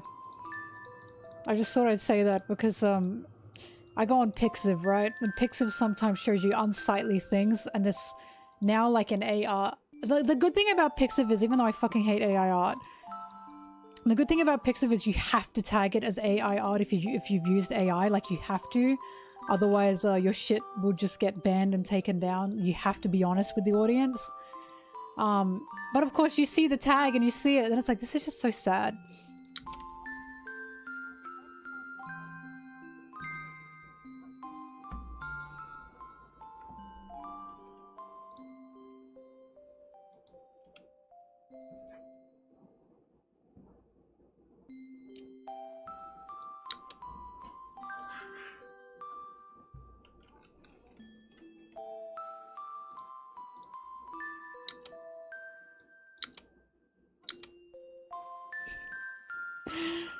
Delete that message from Wrigley right now, mods.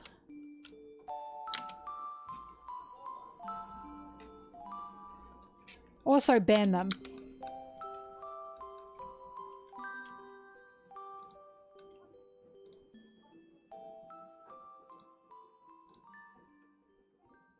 Look, say what you want about those, like, smut artists, man, that, like, make the most grotesque proportion, like, anime women ever, and by that I mean their boobs are like bigger than their bodies. Say what you want about them, but at least there's passion. At least there's energy, you know? At least I feel love in those arts. I don't like them personally, but at least I feel the love. I'll take that any day over AI art. Any day.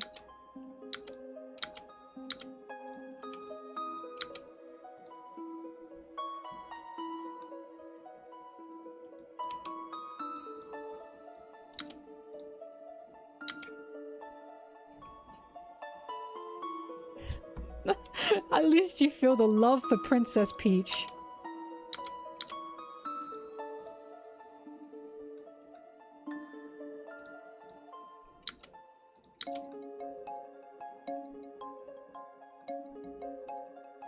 Like, could AI art make yaoi hands? I don't think so.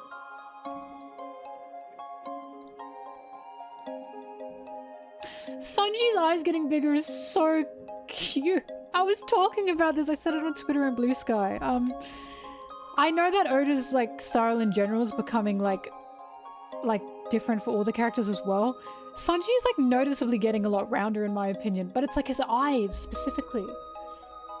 ever since that I found out that Oda designed Sanji to have round eyes, but Sanji always lids his eyes to look nonchalant. Like, his eyes are not like naturally like slanted.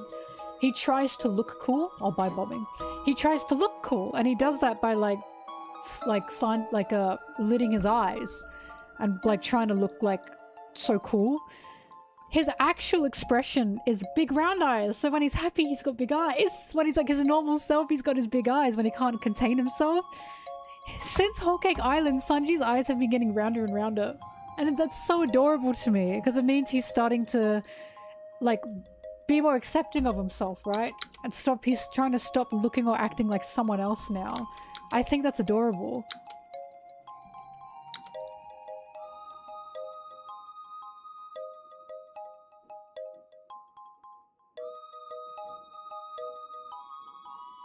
Right? He's letting himself be happy.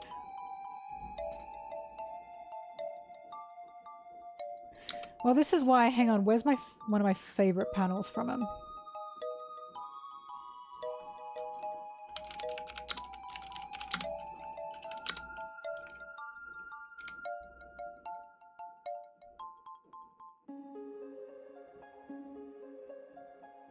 $10.29. Right, look at his eyes here. They're round. And it's not just because he's happy, it's because he's shocked. That's his natural expression. Right? Because this is when he's like, I don't want to become a monster like them. And he's like shocked and surprised, so he's a bit bug-eyed, you know? Like, that's his natural look. So it's not just when he's happy, that's just his eyes. It's when he can't keep the mask up. Robin's the same as well. I love Robin's designs as we go further and further into the story, because you can see the light coming back into her eyes quite literally. Like, she had very dark eyes when we first meet her. Now they're becoming brighter and brighter and brighter, and that's for a reason, because she's become happier and happier and happier. I just think it's just gorgeous little details like that that make me love One Piece.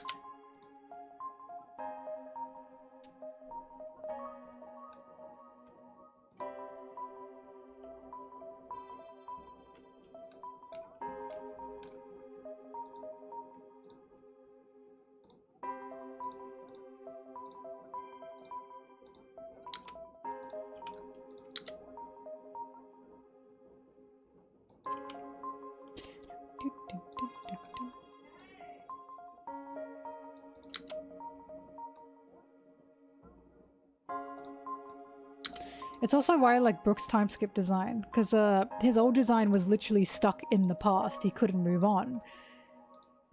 His old tattered clothes and his violin, which he still does use, by the way, but his old tattered clothes and his violin and his cane, he was literally like, you know, a walking old man. Even though his cane was his sword, and he still has the cane, don't get me wrong. Now, he's got more flamboyant clothes, he's got an electric guitar. For fuck's sake, he's got like a whole crown on his head. He's like so moved on, or he's able now to move on. He's now living in the present, as he was unable to do the whole time he was stuck in Thriller Bark. Or stuck on his ship in the triangle. Because I can imagine Oda thinking, what instrument should I give Brook now? That he's like now living in the present.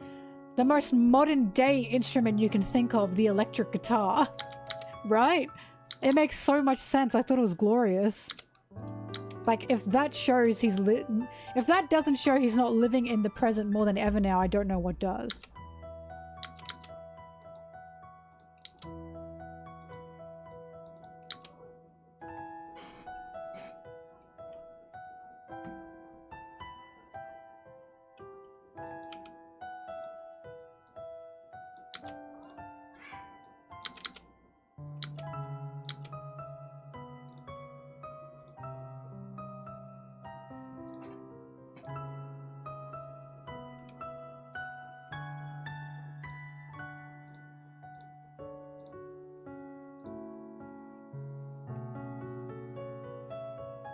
And I know a lot of people don't like Frankie's time skip design.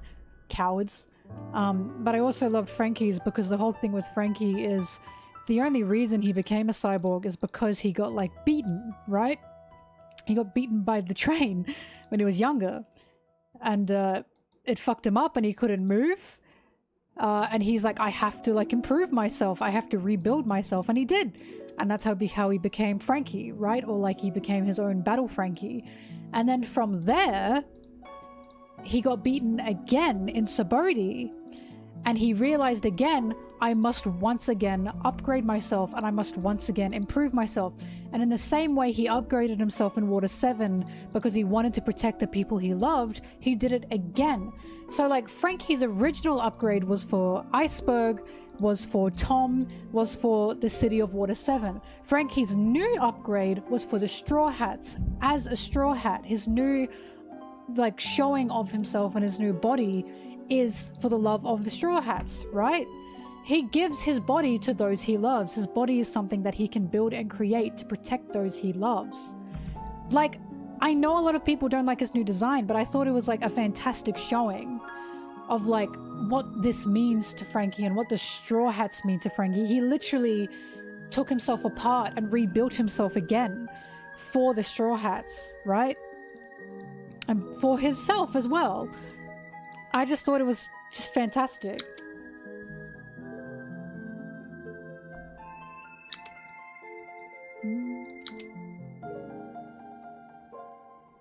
But it's also why in general I like a lot of the time skip designs, because a lot of the time skip designs are now, this is them as a Straw Hat, do you know what I mean? Like they were always Straw Hats, don't get me wrong, but their new designs are, they have been rebuilt and rebirthed through like being Straw Hats now. And it's like, they still had that previously, like Nami's new tattoo was a form of rebirth for her village and the Straw Hats. But as we get into the new world and as we get into the time skip, these new designs are purely out of being a Straw Hat, you know? And that's kind of why I really, really like the time skip designs, because so many of them are, this is like the Straw Hats in like their purest form, you know? Sasuke!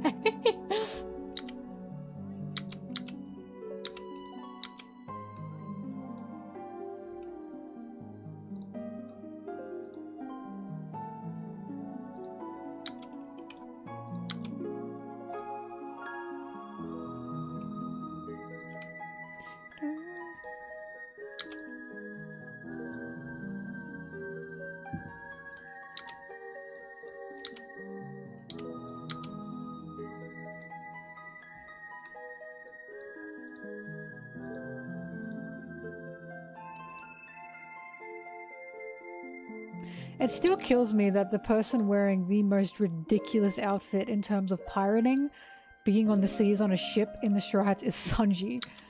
A full suit is just so insane. It's so unbelievably insane.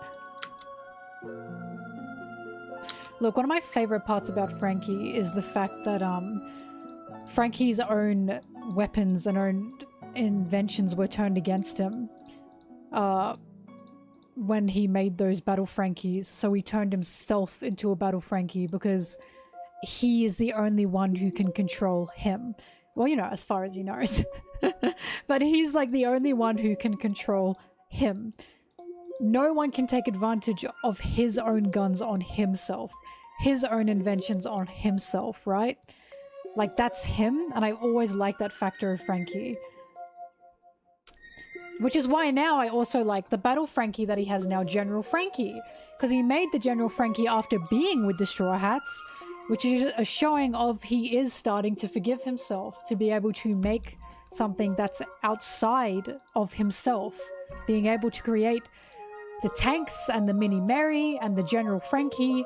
Like, that's Frankie healing. Being able to create outside of his own body.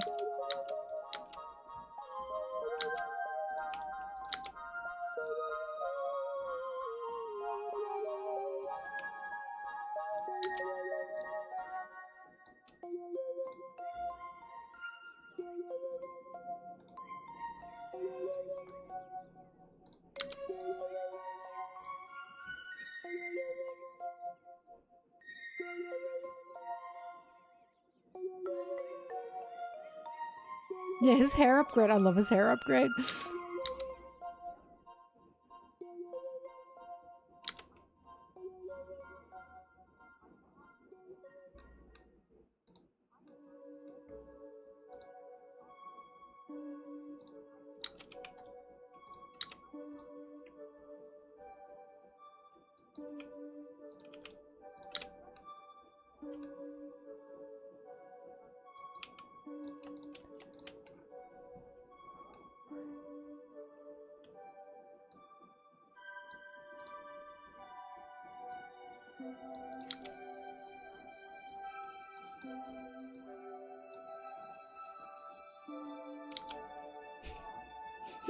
Shut up, Thrash.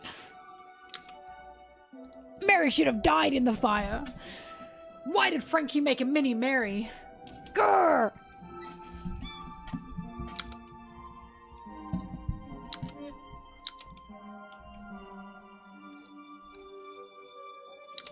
Actually, Sanji should have died in Whole Cake Island. What a fake out death, right?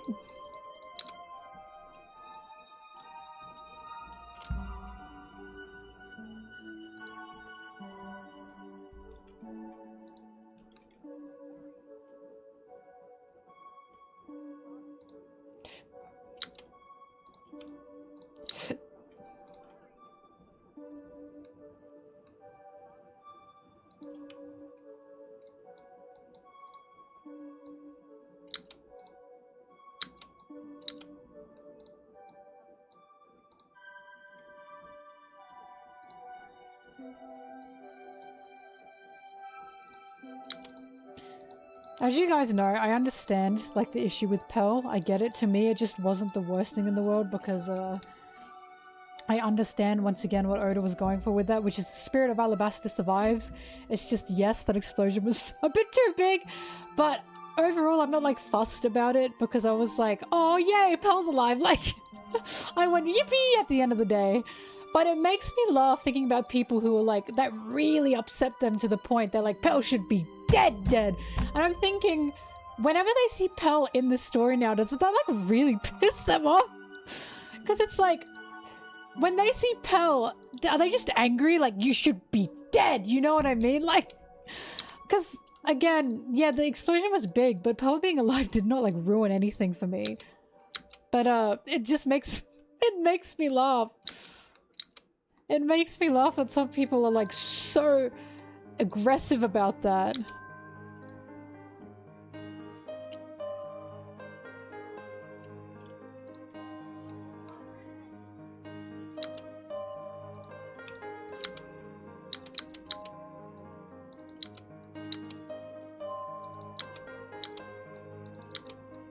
The funniest one's Vegapunk currently. Yo, no way, the guy who made clones has a clone of himself? Like, how can you not just laugh at that? Come on. How can you not just laugh at that? Like, duh, you know what I mean? Of course the guy who made clones has another clone.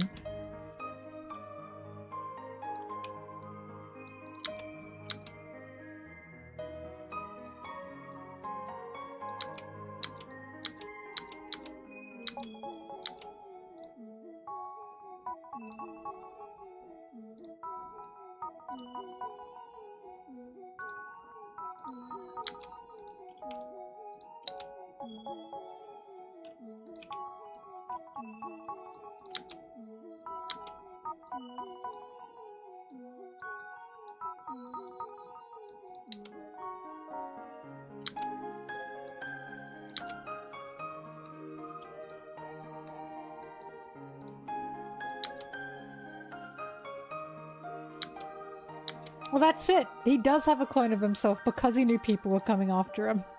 Like, when Stella said, well, I couldn't leave the lab because, you know, I was being monitored, so when I came to places like Elbaf, I made a clone of myself to be able to travel. It's a duh. Like, a doy thing, because I tell you what, if Vegapunk said, oh yeah, I've been to Elbaf, I guarantee you there would have been, like, without the clone, I guarantee you there would have been people that would have been like, but how did Vegapunk go to Elbaf and leave the lab without, like, the world government on his back? because he was a very sorted after, like, scientist and person. For Oda, that was a damned if you do, damned if you don't situation no matter what.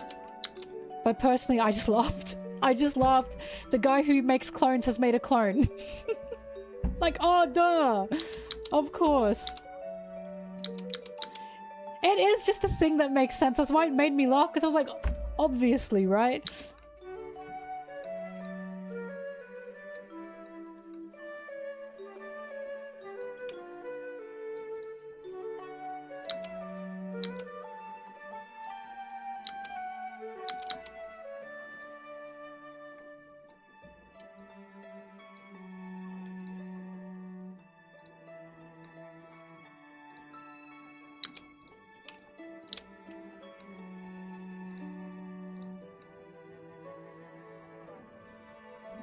Mary left.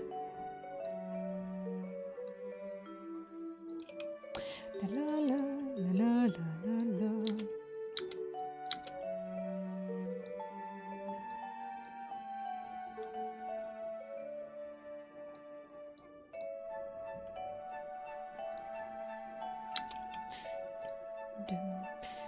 We could probably play Mario Party after this. I don't know, it depends if I still feel like editing. Because I got nothing else to do today.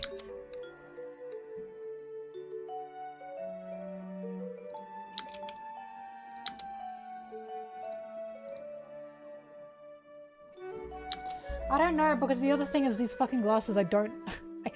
I'm wearing them with the headphones, it's just gonna make me mad, you know? Like, I said might because we'll see how I feel after I finish.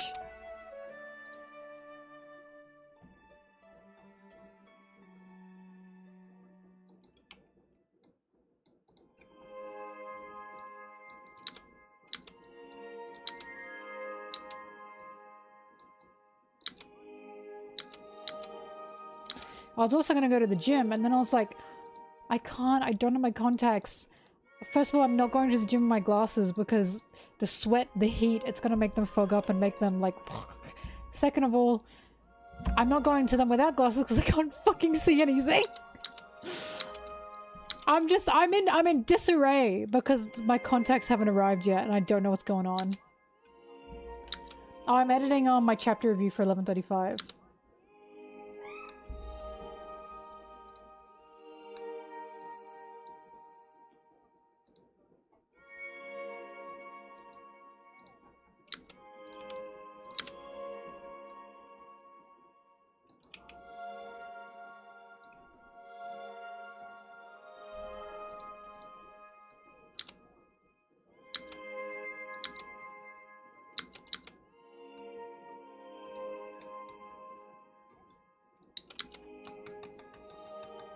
Hi, hi.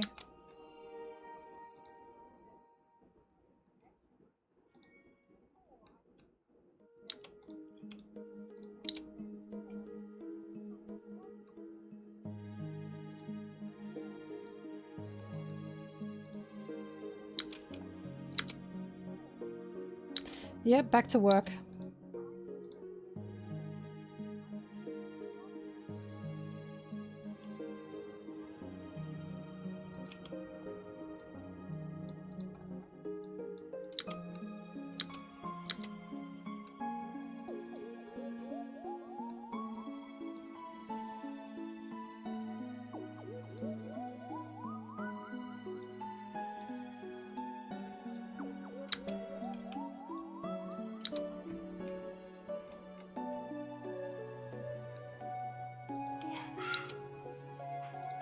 If you hear screaming, it's because Brittany and Aaron are playing video games.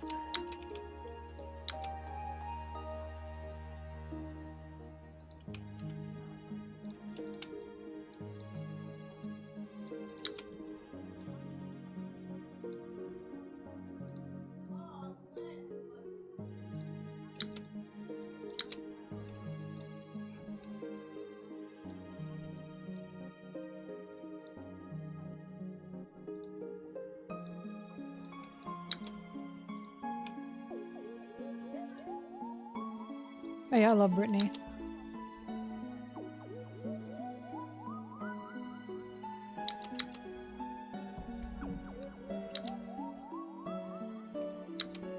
$599. What figurine are you looking at?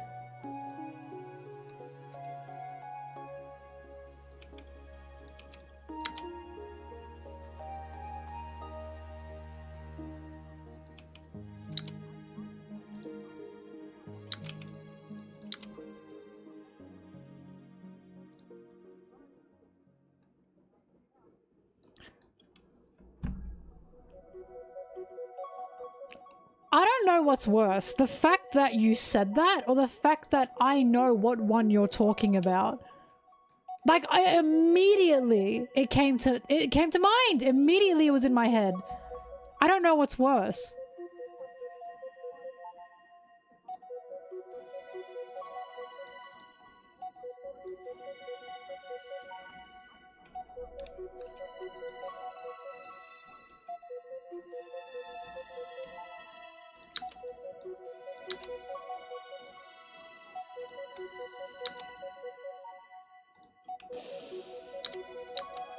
Those are such words that you just said. Those are such words.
You know what I find super cute? When Luffy like yells at people, stop being wimps, stop being crybabies, blah blah blah. Because he got that from Ace, right? When Luffy was little, Ace would always tell Luffy to shut up and stop crying. So, because Luffy was a little crybaby. And Ace would tell him to shut up, shut up, shut up. And Luffy still is like, you know, he's emotional. Luffy still cries. He's still a bit of a crybaby. So he can't help that. But there's clearly a difference for Luffy between being like a wimp and then just being someone who like cries. Because he was sick of Shirahoshi. But after Shirahoshi like actually tried to do something and actually stood up for herself, that's when Luffy started liking her. Shirahoshi still cries, she still sobs, but Luffy doesn't call her like Wimpy Hoshi anymore. He doesn't call her a crybaby anymore. It's specifically how you act. Because I was thinking he did the same thing with Sanji, because Sanji's a crybaby. Sanji's emotional, he cries a lot. In Whole Cake Island, it was just sob, sob, sob, sob, sob. Luffy didn't say shut up and stop crying, you wimp. It's because in that moment, Sanji actually said what he was feeling. He was actually standing up for something that he wanted. He was actually asking for help. And of course, Luffy was happy about that. And he said, well, that's who you are. But he's not saying to Luffy, you fucking crybaby. So it's like, I really like this perception of Luffy because Luffy doesn't care if you cry. He doesn't care if you're a crybaby. What he cares about is if, you know, you're a doormat or not, because it frustrates him, because he's not a doormat. And it frustrates him to see people who can't stand up for themselves because he wants them to stand up for themselves, right? Like, it's not him being malicious. It's because he can't think of living any other way. And he wants other people to live with that, not that power, but to live with that confidence that he does as well, right? He wants other people to have an assertiveness to live the way they want to live. Because that's what he wants to see in the world, right? Yeah, like, he's not calling people crybabies because he's like he hates them. It's because he wants them to actually be able to live the way they want to live.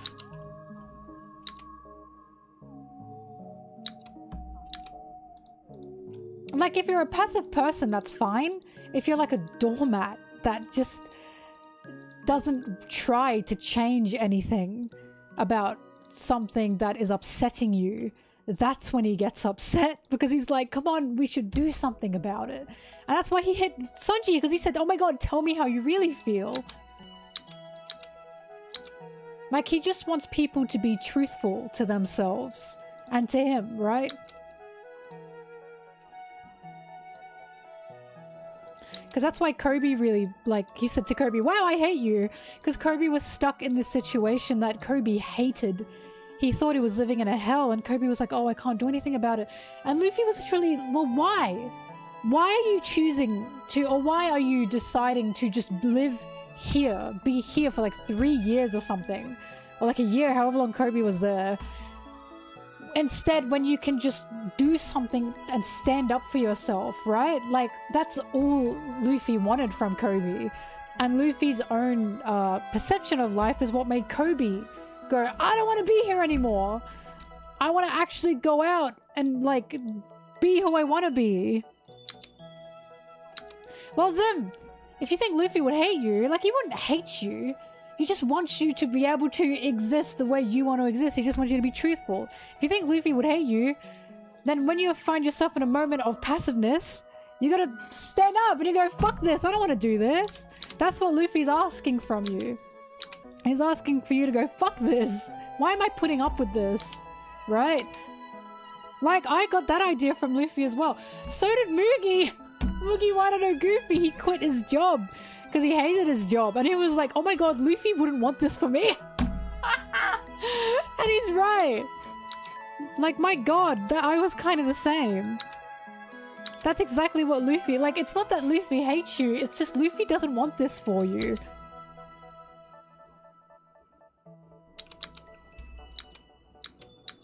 But I was just thinking that because, like, so Luffy calling all these Elbaf kids, like, crybabies, it's not because he hates them, it's because he feels they're not living the way that they want to be living, you know?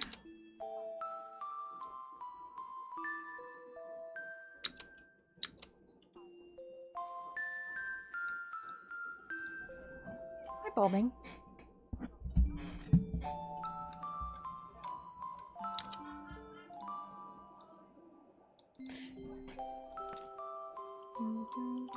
Because the funniest thing is how people are like, oh, Luffy hates cowards, Luffy hates wimps. And it's like, if that were true, to the extent that it is, or if people really think that about Luffy, Luffy would hate Usopp.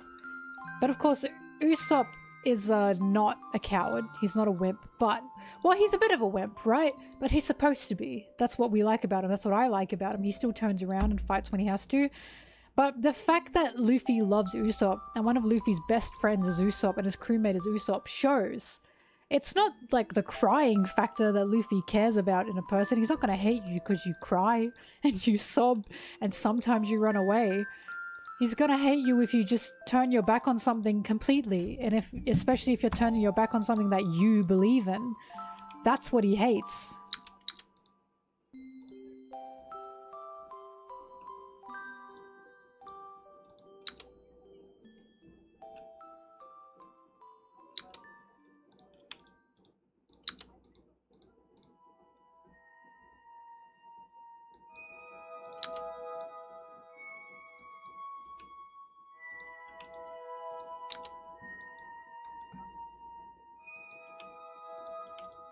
But the interesting thing about these Elbaf kids is you've got Luffy and Usopp going, ah, blah, blah, these crybaby Elbaf kids, but then you've got Nami and Sanji both defending them. So this is why I'm like, I cannot figure out what Oda's gonna do with this. So it's like, on one hand we have Luffy going boo-hoo-hoo, and on the other hand we have Sanji and Nami going, you know, this is a good thing for these children to be able to be raised in a loving environment. And it's just, I really cannot figure out what the deal is with it yet. I'm really excited to see what Oda's going to be. Oda's message is going to be there. Because some people are saying, I think it's Oda saying, oh, because I've talked about this. Oda saying, oh, the new generation's a generation of snowflakes. And I totally disagree. I do not think that's what Oda's trying to say. Oda has no kind of like vitriol for like the youth, you know? Oda has no kind of, well, toughen up buttercup kind of shit. Like, he's not like that. Otherwise, Sanji's story would be so much different regarding, like, how he grew up, right? So it's like, I do not think that's what Oda's trying to say with the kids of Elbaf, that these little sensitive snowflakes, that is not what he's trying to say. Because he wouldn't have Sanji and Nami defending these kids, especially Sanji saying they're raised to be pure and kind, if this were meant to be a, oh, you know, these stupid weak kids thing, you know what I mean? Well, it could be a two sides, like, you know, extremes, you know? Like, if you're extreme in either way, it's bad. So I just don't know yet. I'm really excited to see what Oda's gonna say. But Oda definitely has no kind of, like, weird hatred for, like, the youth being softer. Because usually when the youth is softer, it's because they've just been able to have a better upbringing or a more empathetic upbringing, right? So when people say, like, these snowflake youth, it's like, no, they're not snowflakes. It's just, we live in a time where we now appreciate or understand more things about humans and children and how to, like, you know, raise children and empathy within children, you know? Which is why I hate that, like, these weak little snowflake youth. And it's like, no, they are not weak snowflakes. They literally just have more empathy due to the more that we know now. So it's like, I do not think at all that's what Oda's trying to say with these kids. I'm really interested to see what he is going to say with these kids in Elbaf.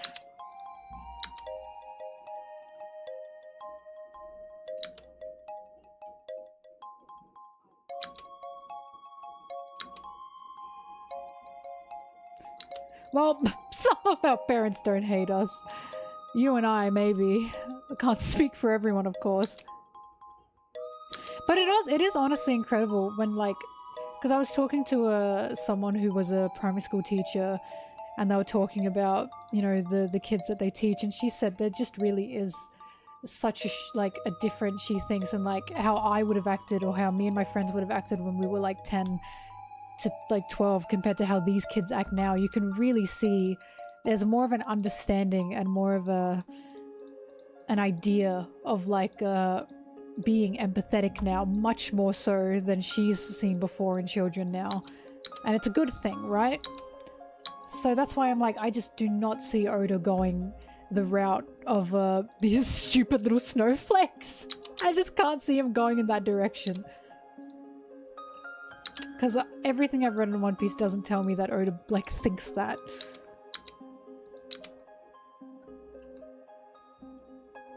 Actually, what's so funny is this made me actually burst out laughing. She said that back in our day, of course, usually you'd get bullied for being gay in school. She said, now if you're homophobic, you get bullied. She said she has watched homophobic children get bullied because they are homophobic. Like, this is real. This is real. This is a real teacher I have talked to. And now I'm like looking at like Elbaf, and this violent child is getting bullied by like the peaceful children. And I'm like, hang on a minute. What is going on here? Like, this is why I'm so interested. What the fuck is Oda going to say with all this? I'm just so excited to see where his messaging is going to go. It's like, look, it's like a good thing and a bad thing, right? Because a lot of the time when a kid's homophobic, it's not because they're like born homophobic. It's simply because of like ways that they are taught, right? And I always believe bullying is bad no matter what, simply because bullying will tend to double down, you know? Bullying tends to make someone double down. So it's like, it's funny, but I still don't think it's the right thing. Like, a kid who's gonna get bullied for being homophobic is not gonna stop being homophobic. Oop.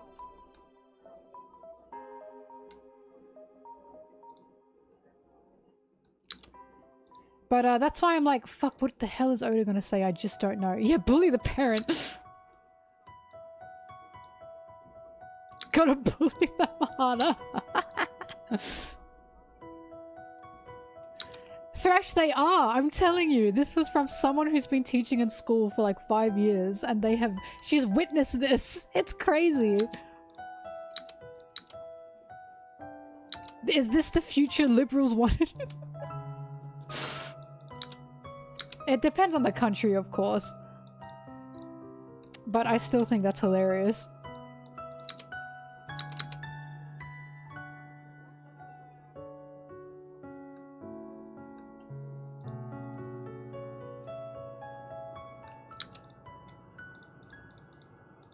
Yeah, it depends on location and it depends on like country, right? So because we live in a more like open place in Australia, this is why this is happening. However, where I grew up, there's no way that would be happening. There's no way homophobic kids are getting bullied where I grew up, you know? It still depends where you're from. But it still made me laugh. It just made me burst out laughing. I was like, there's no fucking way.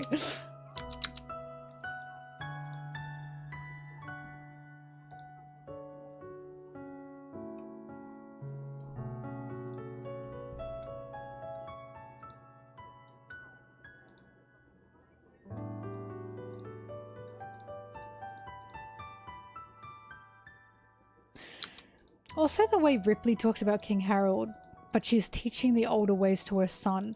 Again, it just makes me think, what does Ripley know? Like, does she know something? And she's like, I just don't know. Like, this whole situation in Elbaf is ominous, you know? It feels really ominous. Does she know?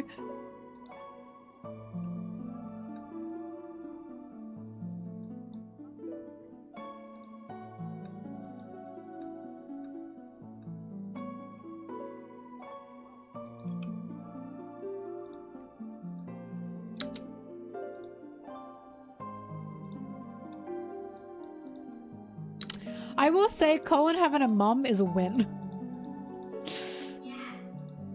Like, meeting a kid in One Piece is not weird. Meeting a kid in One Piece and their mum and dad are both alive? That's crazy. That's actually crazy. No, Yoku, we know that she's teaching him older ways because, she gave him a thumbs up, and who was it? Sanji, I think, yelled to like, you're teaching him like different from the other kids. So there's a huge implication there that Ripley is indeed like teaching her son different things. Also, her son doesn't go to school. She's a teacher at said school. So this is why I'm like, what the fuck is going on? Ripley death flags. No!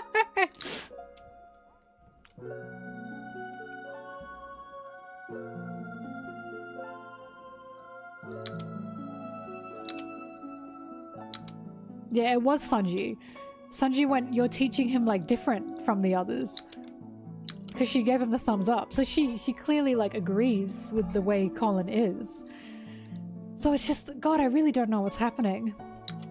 Like, this has thrown me in for a loop, but I'm excited about it.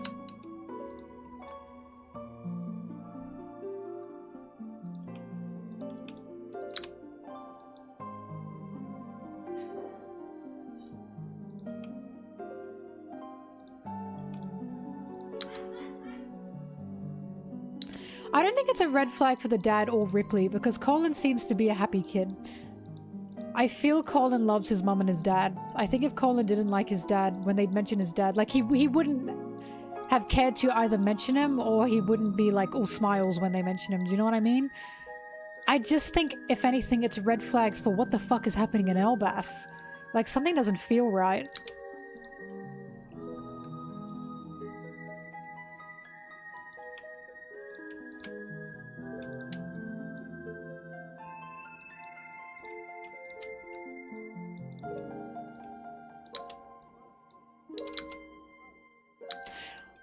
I believe the dad's on Elbaf. The thing, we don't actually know, but I think it's an assumption to make. So I'm assuming the dad's on Elbaf.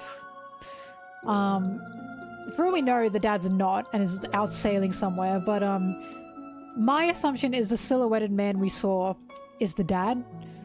And I'm truly hoping that's Gaban.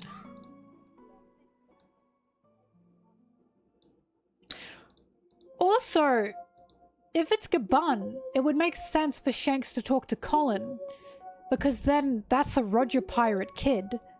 And then Shanks talking to Colin like that and being able to go on Elbaf like that makes sense. You know what I mean?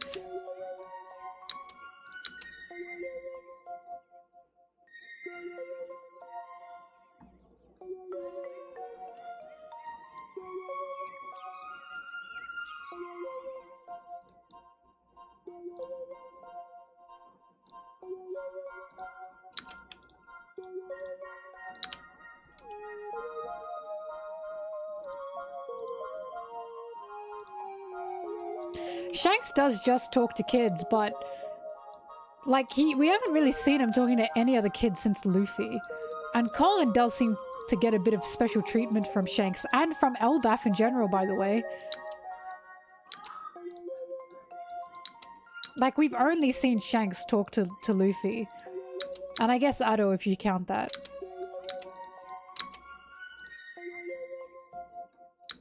But there's clearly a connection with Shanks and Elbaf. And it would be cool if that connection was through Gaban.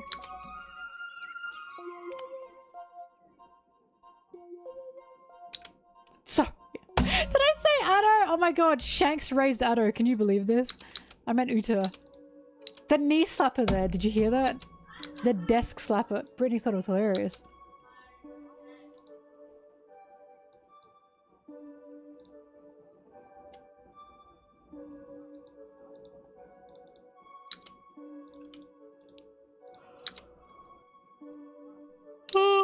Any of the Straw Hats go to school? Yeah, Sanji did. Sanji went to school, Sanji got a job. Sanji is the most... Technically Robin as well. Sanji and Robin are the most educated Straw Hats. Maybe Brooke, who knows?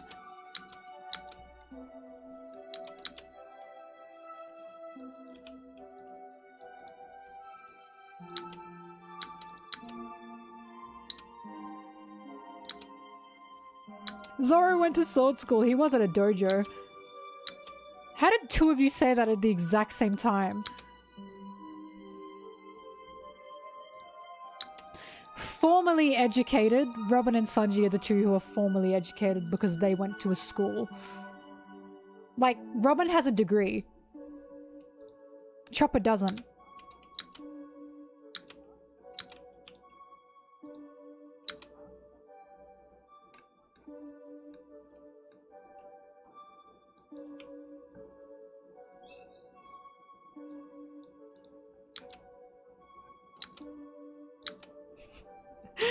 Technically, Sanji was homeschooled, but he was being taught. He was being taught by actual teach. No, he was being taught by actual teachers. We saw it. Like, it wasn't just Judge teaching him. He was in a classroom and everything.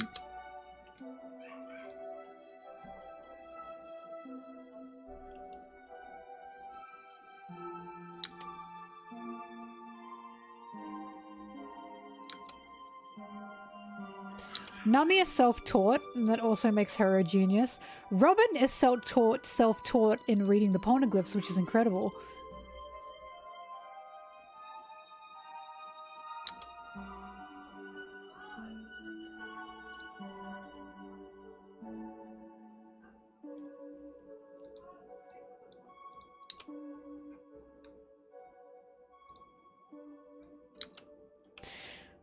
I don't think we can assume Usopp went to some school on his island, because the kids on Usopp's island don't seem to go to school. I don't know if there is a school there.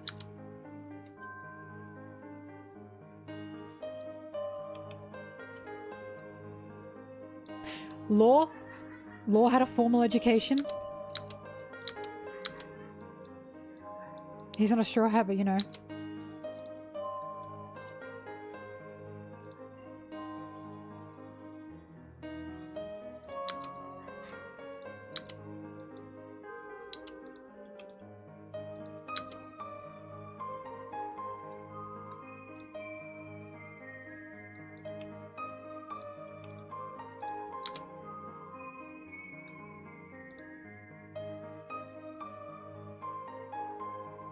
It was summer break when Luffy came around.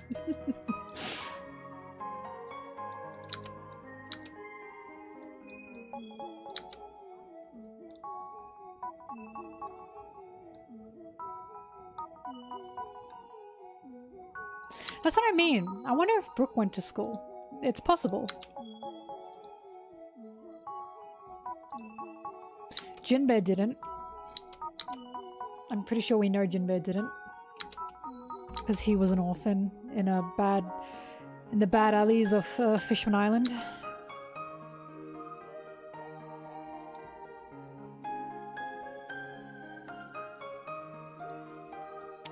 Oh yeah, Vivi definitely did.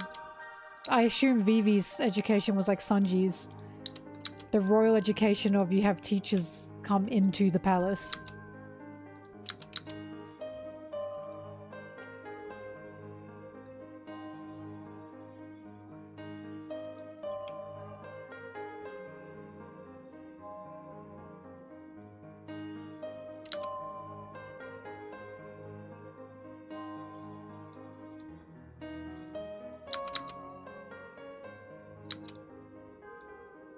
Sabo, technically, even though he hated it.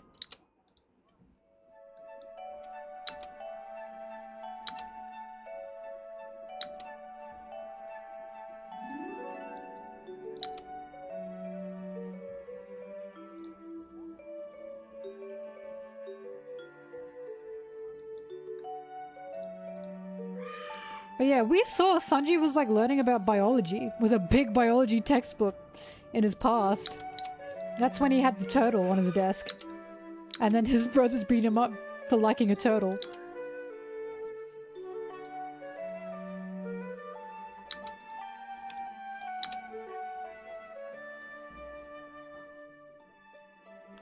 I have no idea what Brittany's playing. I need you guys to know this is like normal. Like this is a normal like game night.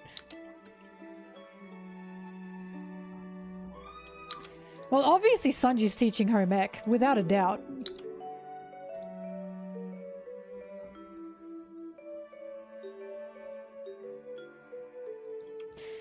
Luffy is not a teacher point blank. Like he just wouldn't be. Frankie would be, what's it called? The building class. What's that called? He'd be that. Robin, history, obviously. Nami would be geology. Sorry, geography. No, because Zoro would be PE teacher. He'd like, that would be him. Shop, yeah, so Frankie would be shop. Luffy, he just would not. He would not be a teacher. He just wouldn't.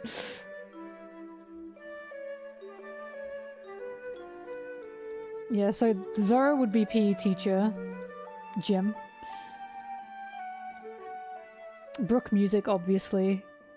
Chopper biology.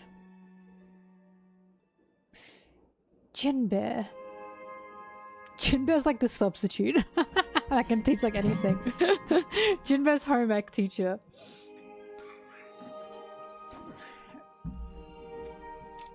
What would Usopp be? Maybe Usopp can be like English, because he tells stories, literature. I think he'd be good at that.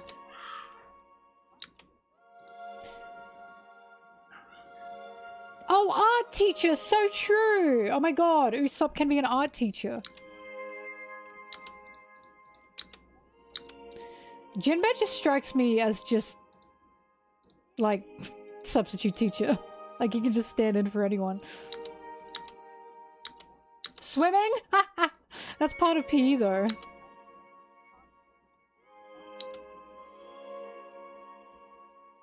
But that's part of PE. Just because he's a fishman, he teaches swimming. Guys, be for real. Come on. I'm making it a substitute teacher. You fucking fishman-ists. How dare you? In 2025. Wow.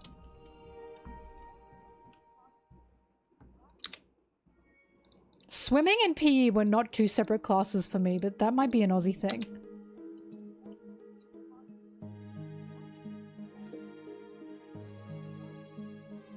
Yeah, but karate's not like in school. That's still part of PE though. That's still gym. Unless you like go out of school hours to like dojos or something.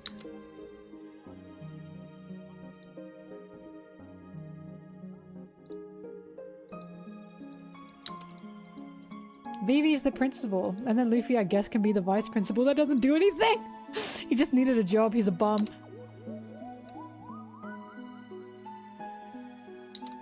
This is cute because see, Sanji would be the home ec teacher and then he cooks all the teachers' things. And he gives them like their lunches and stuff every morning. That'd be adorable. Or like snacks. He's the substitute! I just can't imagine Luffy teaching anything.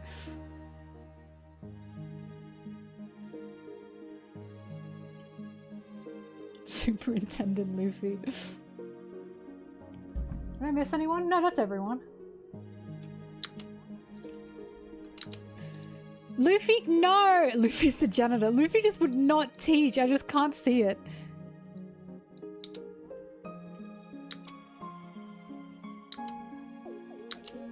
You didn't have swimming in school? Really? Wow. We would have a whole term where we learned to swim every year. Yeah, Vivi principal. Oh, I've got it. Guys, Jinbei can be, the school, like, therapist. Do you know what I mean? You know what I mean, right? The health, part of the school health. He's the one the kids come to be like, I'm having... Yeah, the counselor. Jinbei's the counselor. I think he'd be really good at that.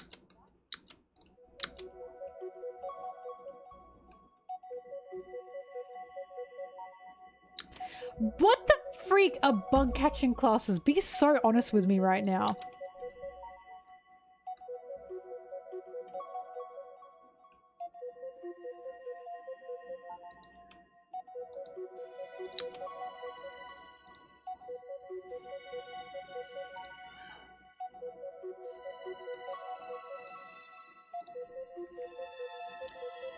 Vivi's the principal! Why do you guys keep missing this? I've said it like 3 times.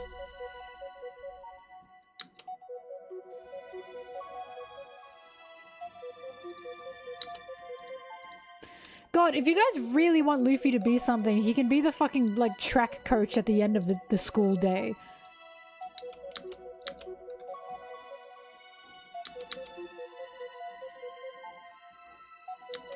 We're talking about Straw Hats, specifically.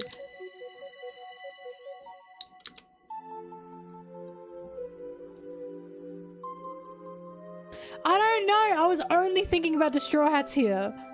Why is Vivi the principal? Because she's the only one who'd be able to manage a fucking high school.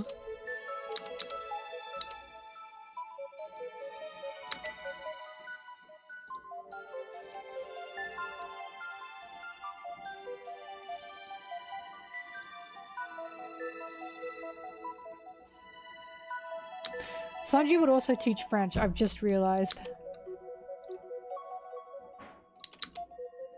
Because let's be real, home ec teachers, like, that one class, they need more than that. No, you don't understand, because Vivi is about to, like, be a permanent Straw Hat. Vivi's different. You'll see. Wait, Luffy would be the lunch guy? Wait, Luffy would serve lunch. He'd be terrible at it. He'd eat it all.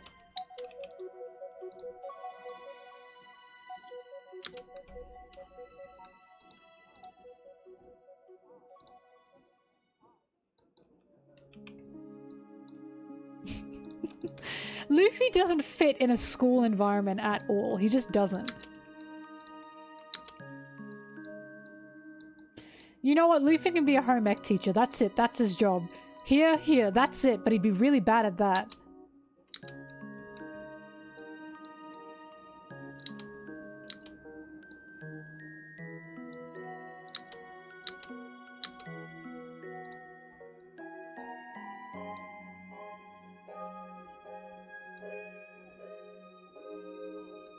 The reason Luffy would work as vice principal is because he doesn't have to do anything.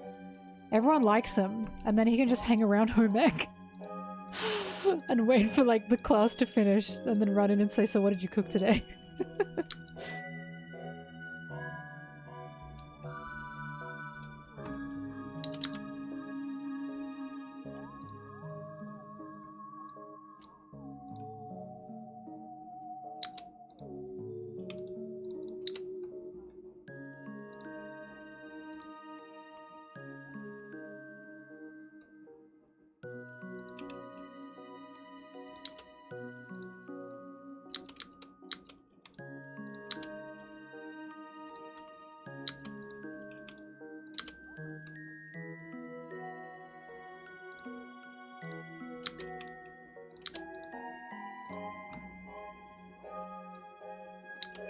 Yeah, Nami is geography.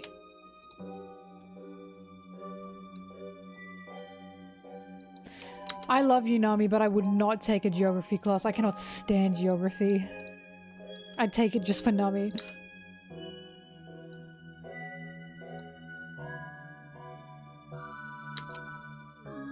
Luffy teaching acting? No, but Luffy can't act either! Remember, Luffy's really, really bad at acting. He's terrible at telling lies.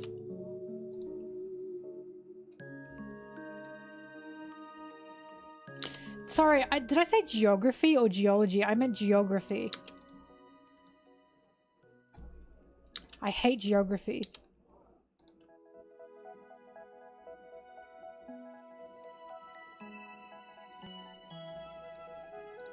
Luffy's the class pet.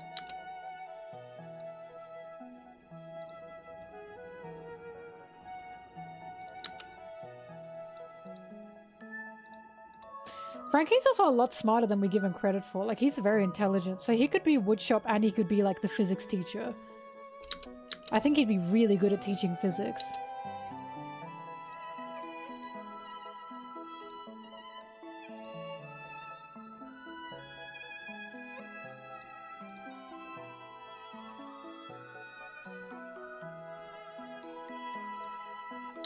I guess Luffy could be a club teacher guy.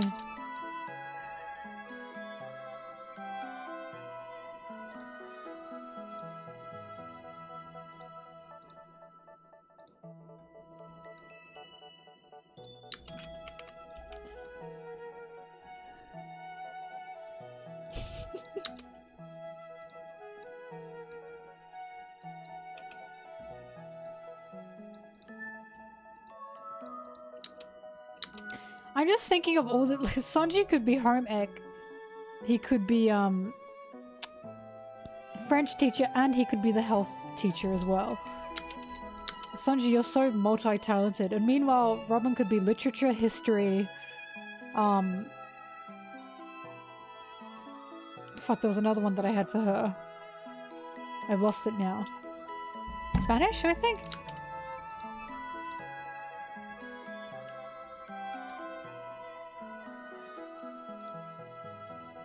That's true, Zoro and Luffy could be the PE teachers together, and they're both really fucking bad at it. But they're good at, like, the PE part, you know what I mean? They're good at the physical part, but the education, no.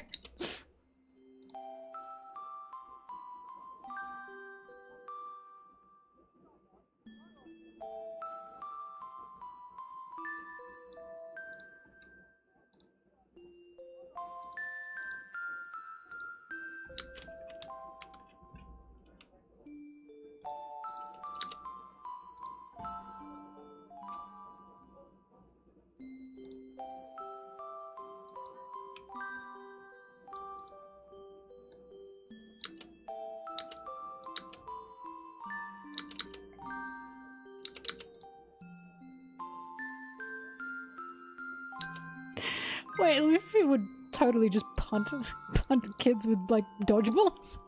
Now that we've seen what he did to Colin in the newest chapter where he gear 3'd him. Watch out! And yet the kids still love him.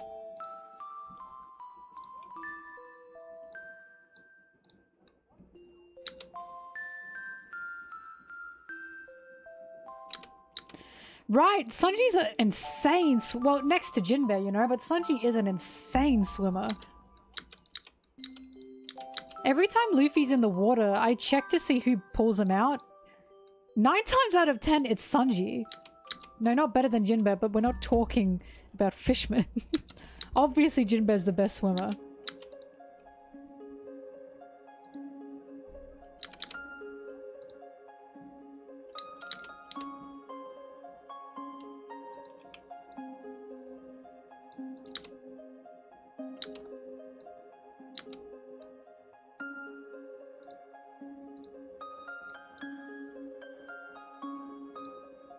Sanji did literally grow up on a boat.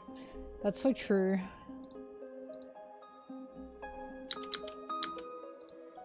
Also, he was forced to swim a lot when he was little for the Germa tests. Ooh.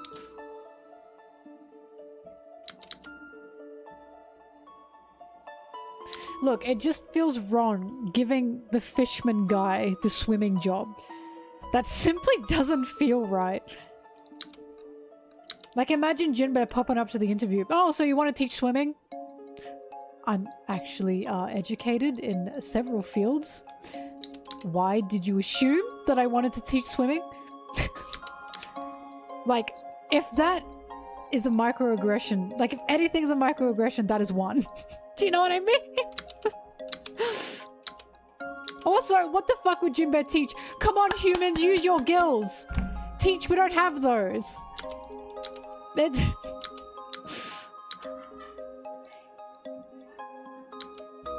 I feel like to Jinbei, like for the sub, I feel like to Jinbei teaching swimming would be like teaching walking. Do you know what I mean? Like that's just weird.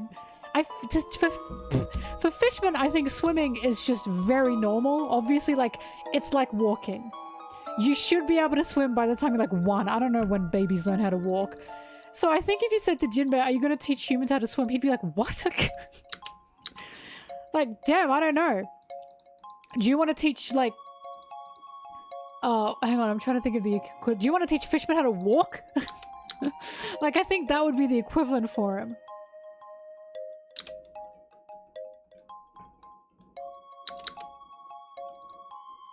Yeah, they live in water.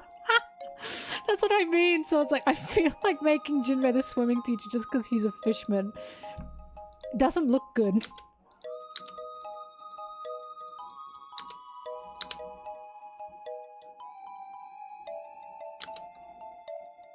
Driving instructor.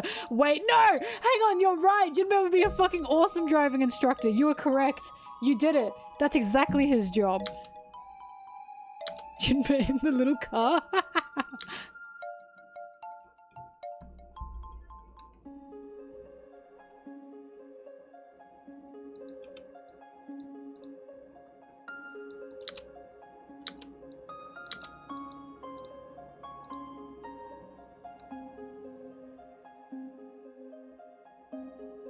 Yeah, in a color spread for the Olympics, Sanji was swimming.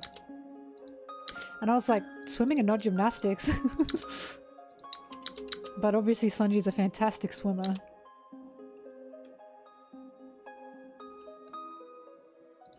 You guys have just made me think about, imagine in a modern world, like a modern AU world with the Straw Hats, where of course Sanji is being raised by Zeph. Imagine Zeph teaching Sanji how to drive.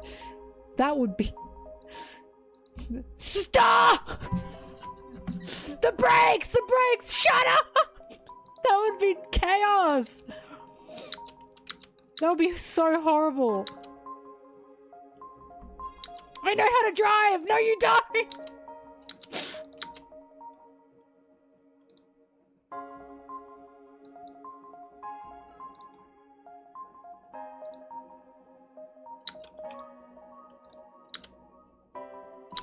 Kill yourself! Dude, oh my god, this is so embarrassing. Listen, I was such a shithead as a teenager. I cannot tell you how much of a shithead I was. Like, I wasn't like evil or anything, it's just I was a teenager, you know, to my parents. And there was one time when I was learning how to drive with my dad in the car, and we like got in a fight because I was stressed from the driving. And he was like, but if you do that, you're gonna crash. And I was like, well, if I crash, you're coming with me?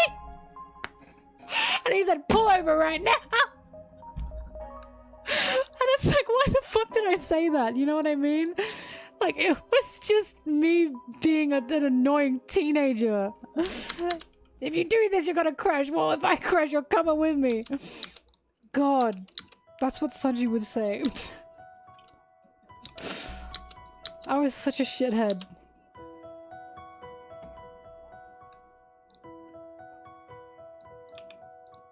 No, it was my dad. But he is a teacher.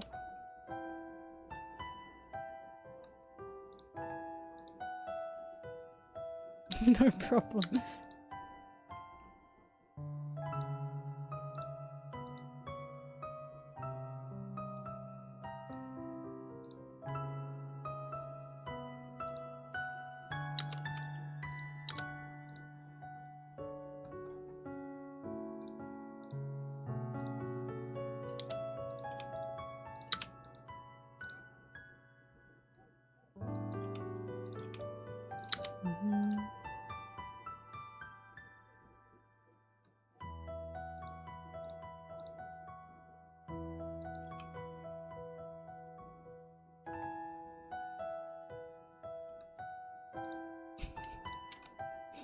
Sanji's lungs.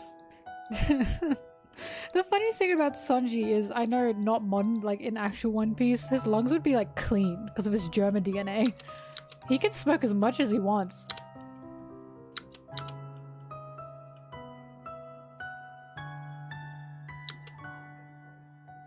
No, Sanji would be such a nice teacher because yeah, he would. Sanji's like that teacher where if you're not in his class, he seems really threatening. And when you first take his class, you're like scared. But after a while you realize he's like actually really, really nice and he really cares. He just seems threatening.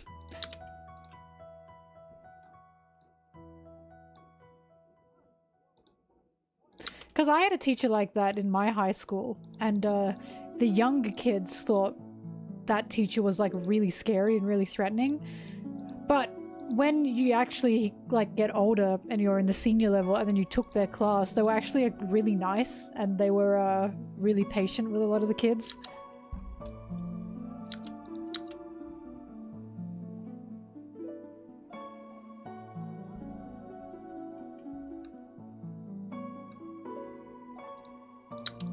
I love that teacher. At the end of the year when I graduated, I gave them a they were my English teacher. I love them. I gave them a big box of chocolates as a thank you.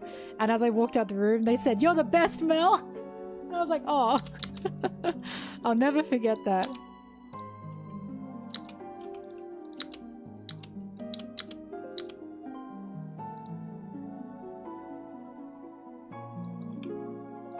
Not to boast or anything, but I was in like top 5 in my school for like English. Just saying. English and literature.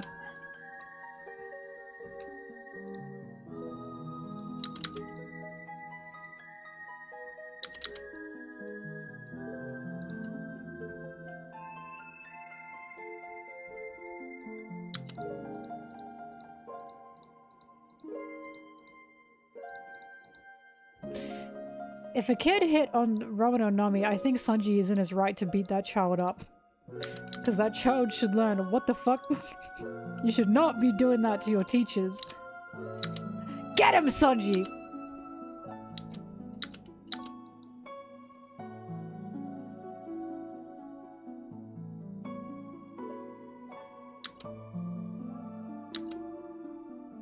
Nerd! Oh my god, shut up.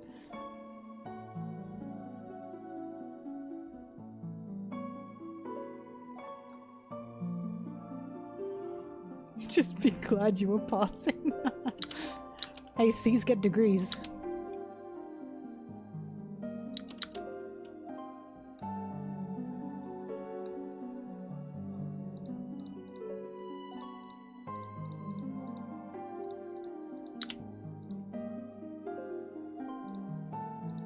Well, the funniest thing is, and this has been said once or twice, but Sanji's popular with, like, men. Not only did we see that during Punk Hazard, but also in the Zosan Wings book, it said Sanji to his dismay, is popular with men. So imagine his home ec class being filled with like boys, and he's like, what the fuck is going on? Because they think he's like cool or something. That would be so funny.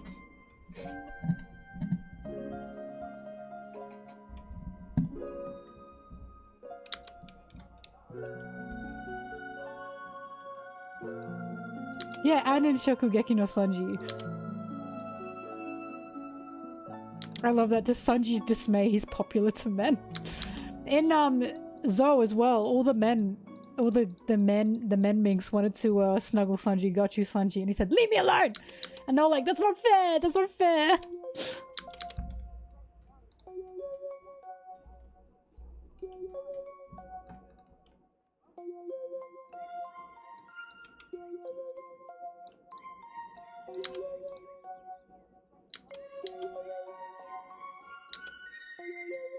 Sanji was pulling both ways way before post-time skip. Hello?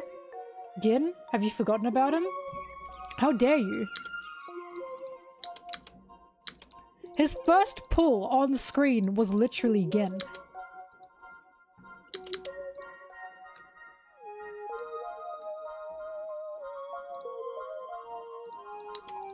Like, say what you want, I don't care, but Gin breaking down, crying over Sanji and saying, I can kill anyone, but I cannot kill this man.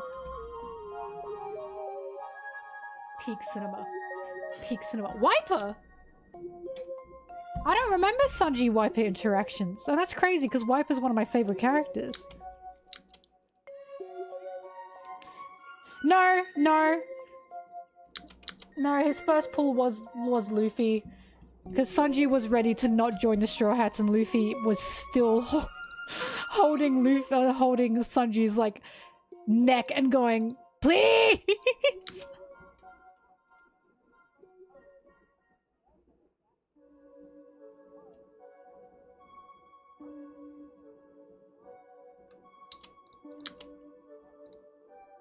Luffy was desperate to have Sanji on his crew. It was so funny.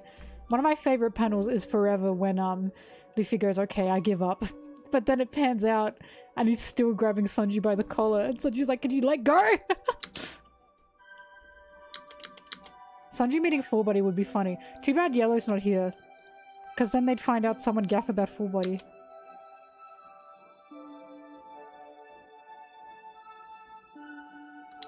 Baraty's love square between Luffy and Sanji. To be fair, Zoro, well, Sanji was definitely fascinated in Zoro, that was true. And there was like a point to that, because we had the scene where Sanji's like, you're all idiots for going to the Grand Line, and Zoro said, you can't call me that, I can call me that. And Sanji went, whatever. And then after that, Sanji found out he was Zoro no Zoro, and he went, he's Zoro no Zoro? What the fuck? And then after that, he saw the fight between the Mihawk and Zoro, and it just made him cold sweat, and he was like, what the like, he couldn't believe what he was seeing. And that's when he yelled it's easy, just give up on your ambition. Like, Zoro, like, unlocked something in him in that moment. Which is why I think that scene is so important. And we know it did, because I always use this as an example, because when he saves Luffy out of the water after the Don Craig fight, he thinks of both Luffy and Zoro. And he thinks, these guys are crazy, who are these guys? Because he said first one, now the other. So he's thinking about both Zoro and Luffy and what they're doing to achieve their dreams, right?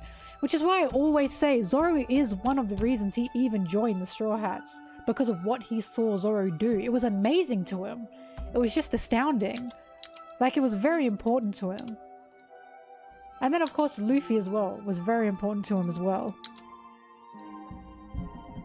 Anyways, the love square, with Gin included.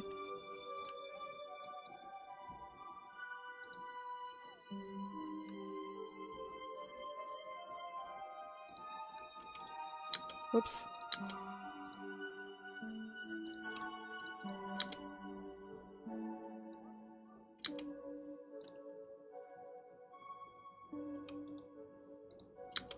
He joined because of Luffy. He joined because of Zeph's and the Barretier's push. Like, at the end of the day, the Zeph and the Barretier finally pushing him.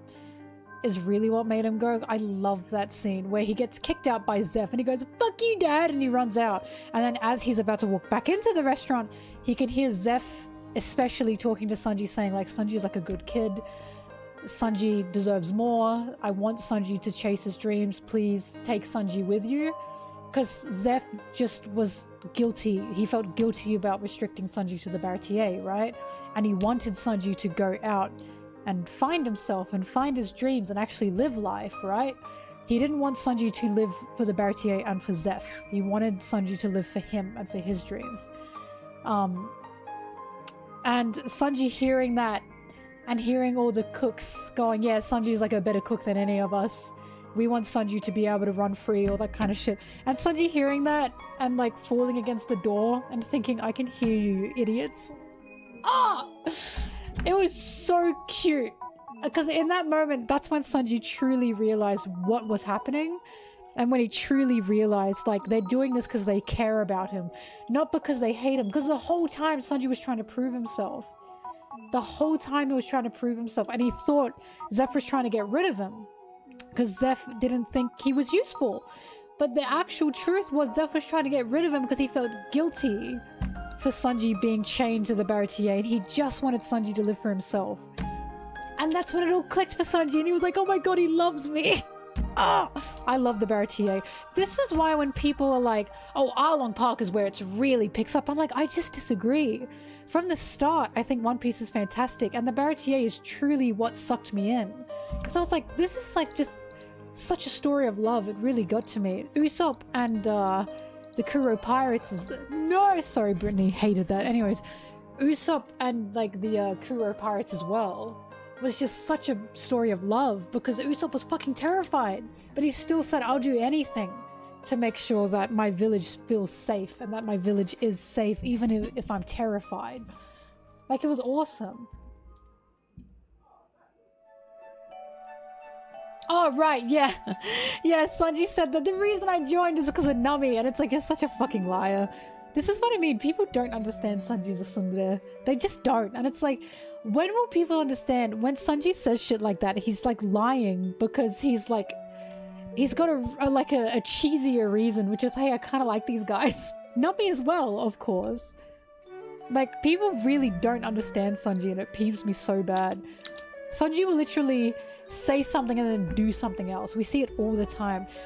The biggest one we've seen, or one of the funniest ones we've seen, is in Sabaody when they're all running from Kuma. And who is it that says to him, I think it's Frankie. Frankie's like, fuck, someone says to him, I think it's Frankie, oh, you're gonna like protect me as well, right? And Usopp says, no, my protection's only reserved for ladies. And then he sees Zoro and Usopp are about to get destroyed by Kuma. And he says to Frankie, Frankie, you stay here, I have to go and help Usopp and Zoro. So he lied. And he does that. He lies all the time. He's always just such a little liar because he can't be honest. Because he's compensating. He has to be a man. He has to be manly. Men protect women, you know? Men have to serve and protect women. And then you find out he actually loves and cares about everyone. It's just he compensates because he's traumatized. He's fucking traumatized. But yeah, that's Sanji. Sanji's a tsundere.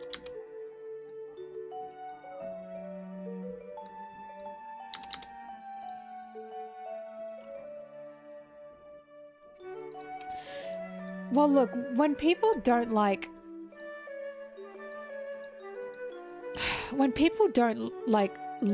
Usopp's arc, it always makes me feel icky, because it's like, I thought I was gonna hate Usopp.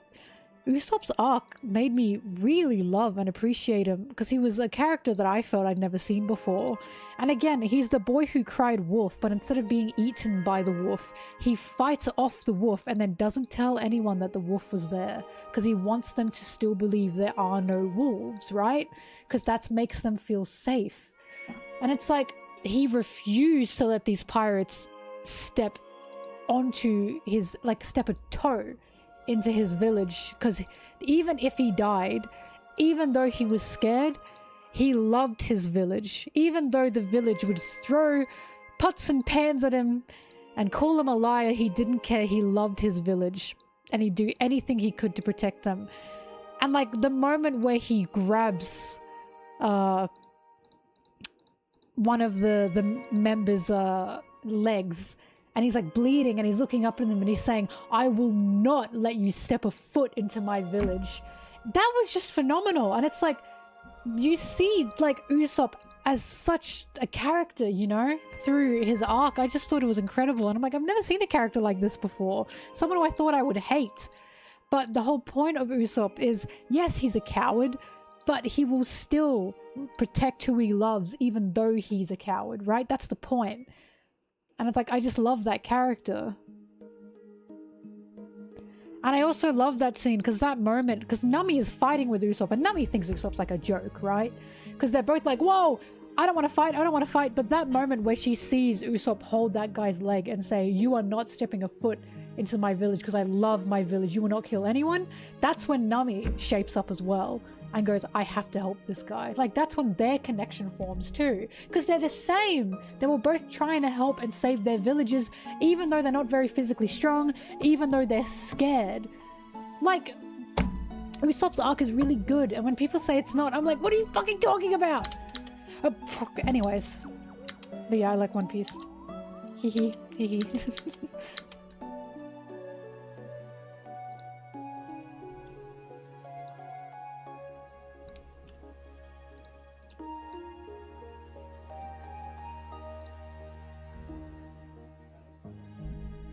Oda Sanji literally looks like his mum. So, Oda did that on purpose. He's such a... I hate that man. He's insane. 40-year-old Sanji, exact same style as his mum. Oda, I hate you. I hate you.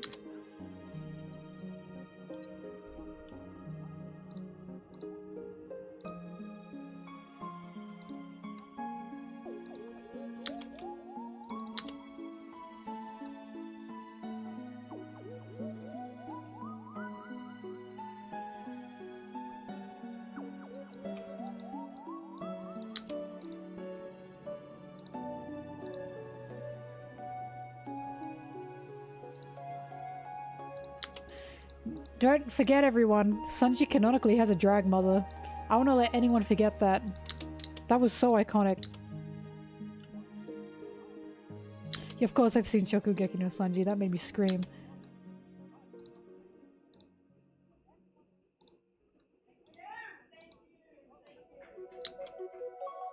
Why are you a woman? I love that. Soul, oh my god, you can't just ask that.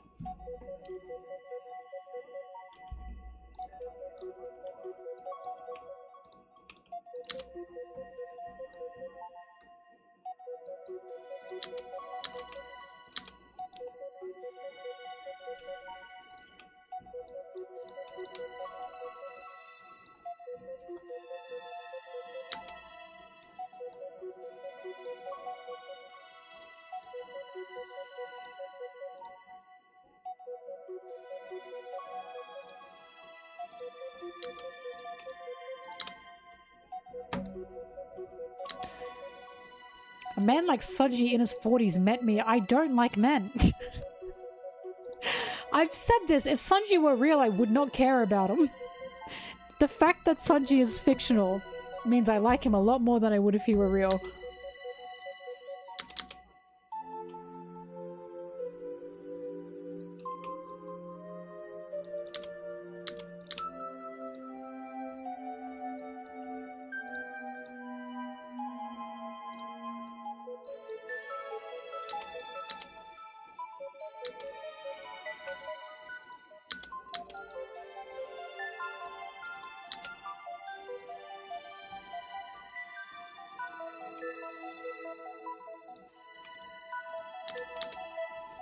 Whack his pee-pee, that's so funny, because for the longest time I thought I was bi too. No. Turns out no.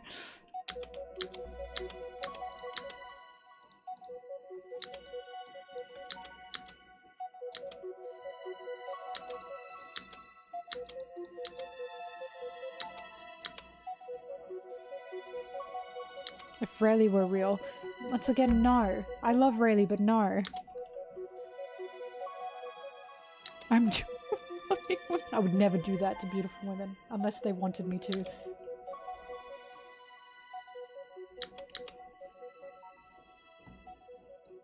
Look, if like Sanji were real, I'd just ask him to cook me something. That's it. But I'm sure he'd be a very beautiful man.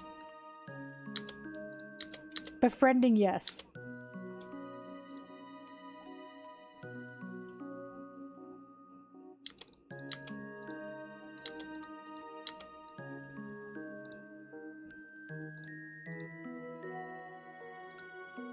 If Sanji was real and a woman, yeah. Now we're talking.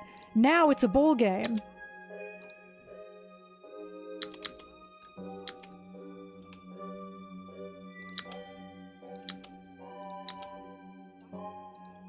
Now we're cooking with gas.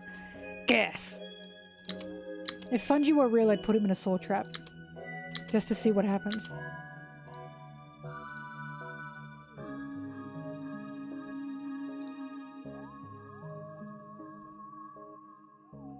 I'm obsessed with, like, the femg, you don't understand. This is why I'm like, it's not a matter of if, it's a matter of when. It's when Sanji gets woman-fied by, like, Blackbeard's crew.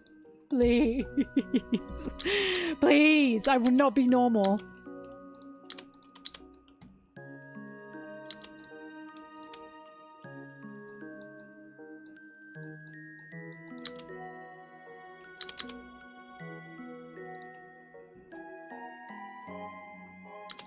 Imagine. Like, why do you guys think I'm so crazy about Femlore?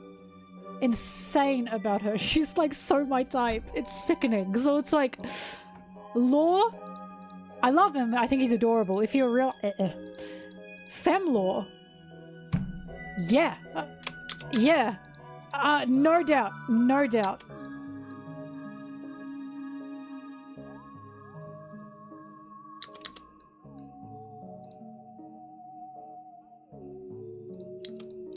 Ripley over Girth for me, but I like both of them a lot. But so far Ripley. However, probably because I'm like, it's one of those things where I think Ripley's hot and I'm like, damn, I kind of want to be her. Do you know what I mean? It's like Nami.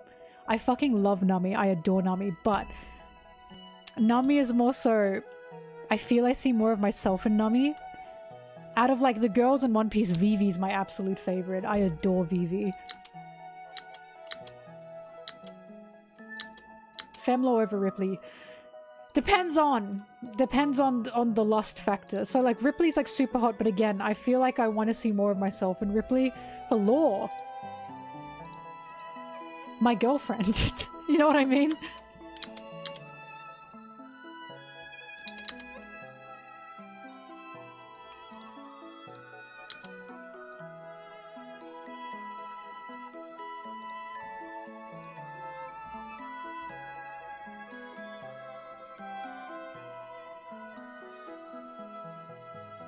How funny, I just said I see a bit of myself in Nami, and then I'm like, also my favorite girl's Vivi. Hang on a minute, something's happening here.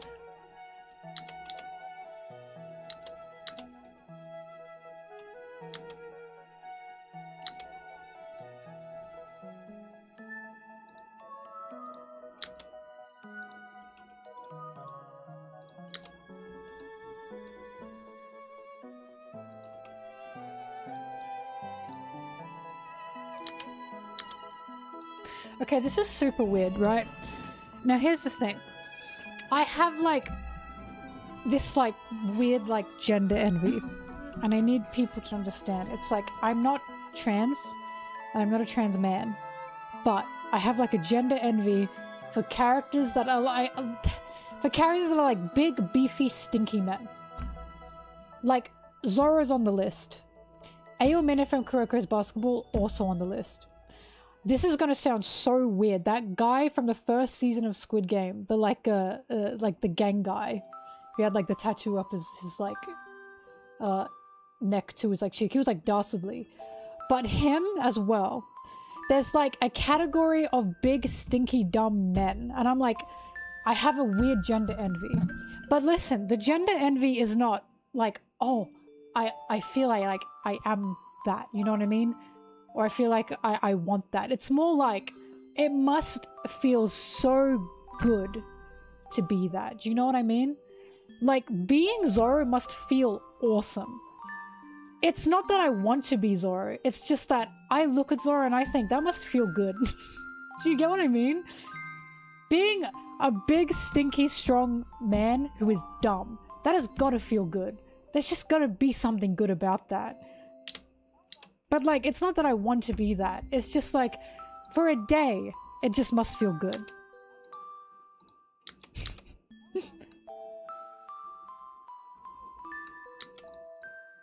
I think it's the dumb part as well. Being able to lift just big muscles and being stupid. It just has to feel good. Like, that's gotta be a very good existence.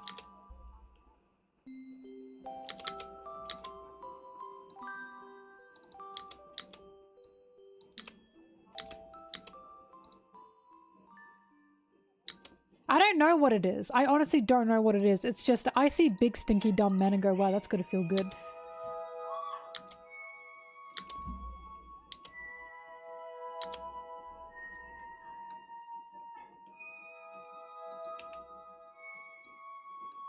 You probably wouldn't feel good being him.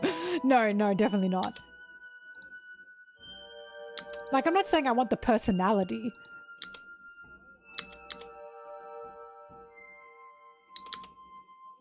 No, you need the muscles. That's part of it.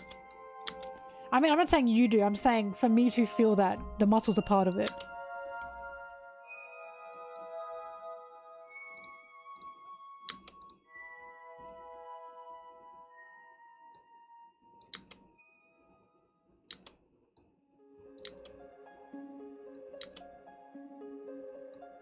Excuse me, he was dragged down by the girl he betrayed. Thank you very much. I loved her. She was awesome.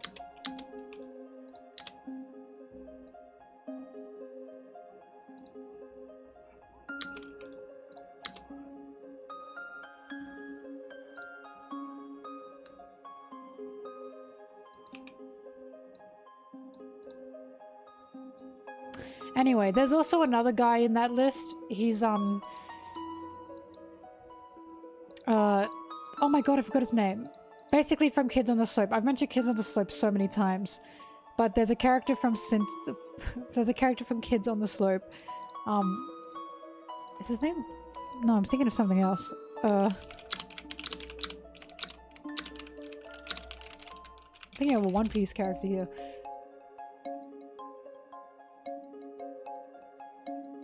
Oh, his name is Sentaro. I was like, isn't that like a One Piece character? There's a guy called Sentaro from Kids on the Slope, and he's literally just big, dumb, stupid, and stinky. And I'm like, fuck, it's gonna be good to be him.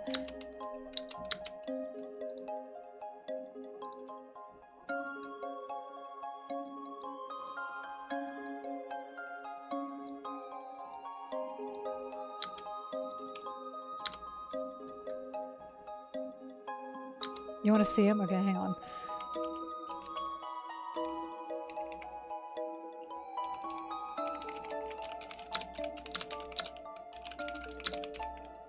That's right, he was just called Sen.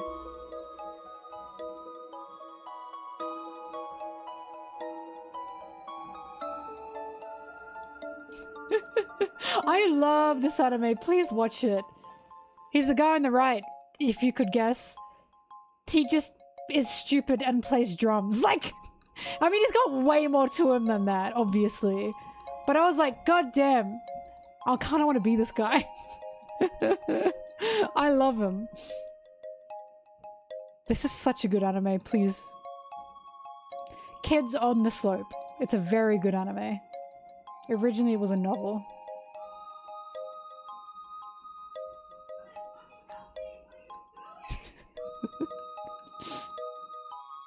Oh, it's so cute. It's like very emotional as well. It's like slice of life, coming of age. Look at them. They're besties. It's so cute. But yeah. Please and watch. I love it very much. It's not gay, but it has tricklings of gay. Like, it's one of those things where it's not gay, but it feels gay. You know what I mean? It's not, but it feels it. But all the characters are very good. I love them very much. Doo-doo.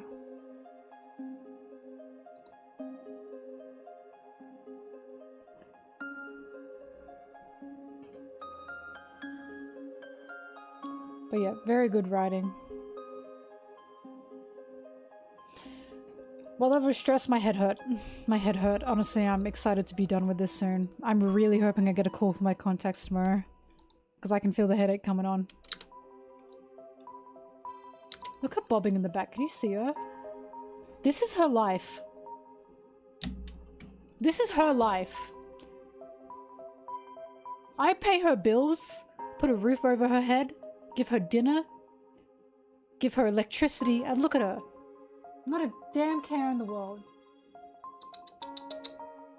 She's dead asleep. She's passed out. She is passed out.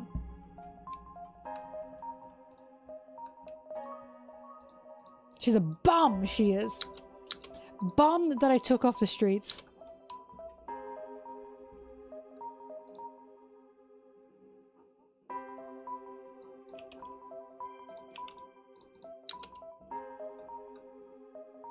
As my cat.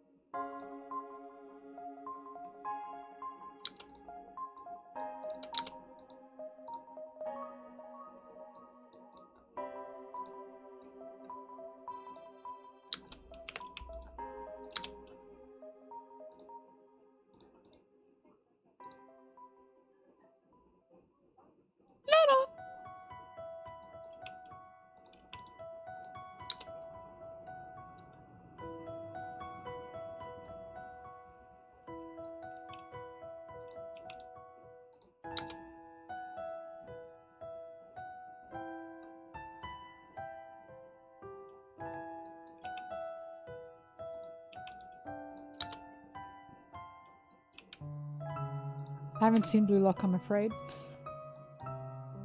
I was told to read it. And I haven't been able to.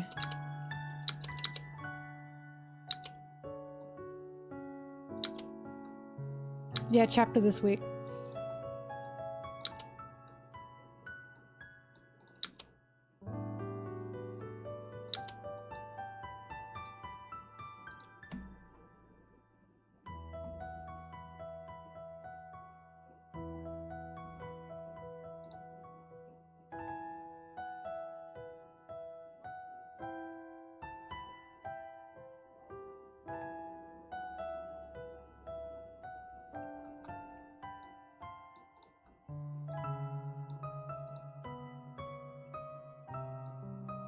I mean, I've just finished the audio now. 8 minutes, 45 seconds, not bad, not bad. Alright, well. I guess that's it. I guess I'm done for the day. I got nothing else. I don't want to keep editing because I can feel that my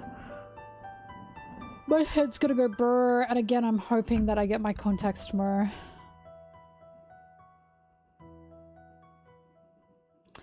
So greetings, but I'm sorry, I'm about to leave you now. Alright. I guess gone. I guess that's it. Done for the day. Let me get my box. Sorry, this is like a, oh, okay, bye, I guess. Bye. See ya. Bye. Who give damn.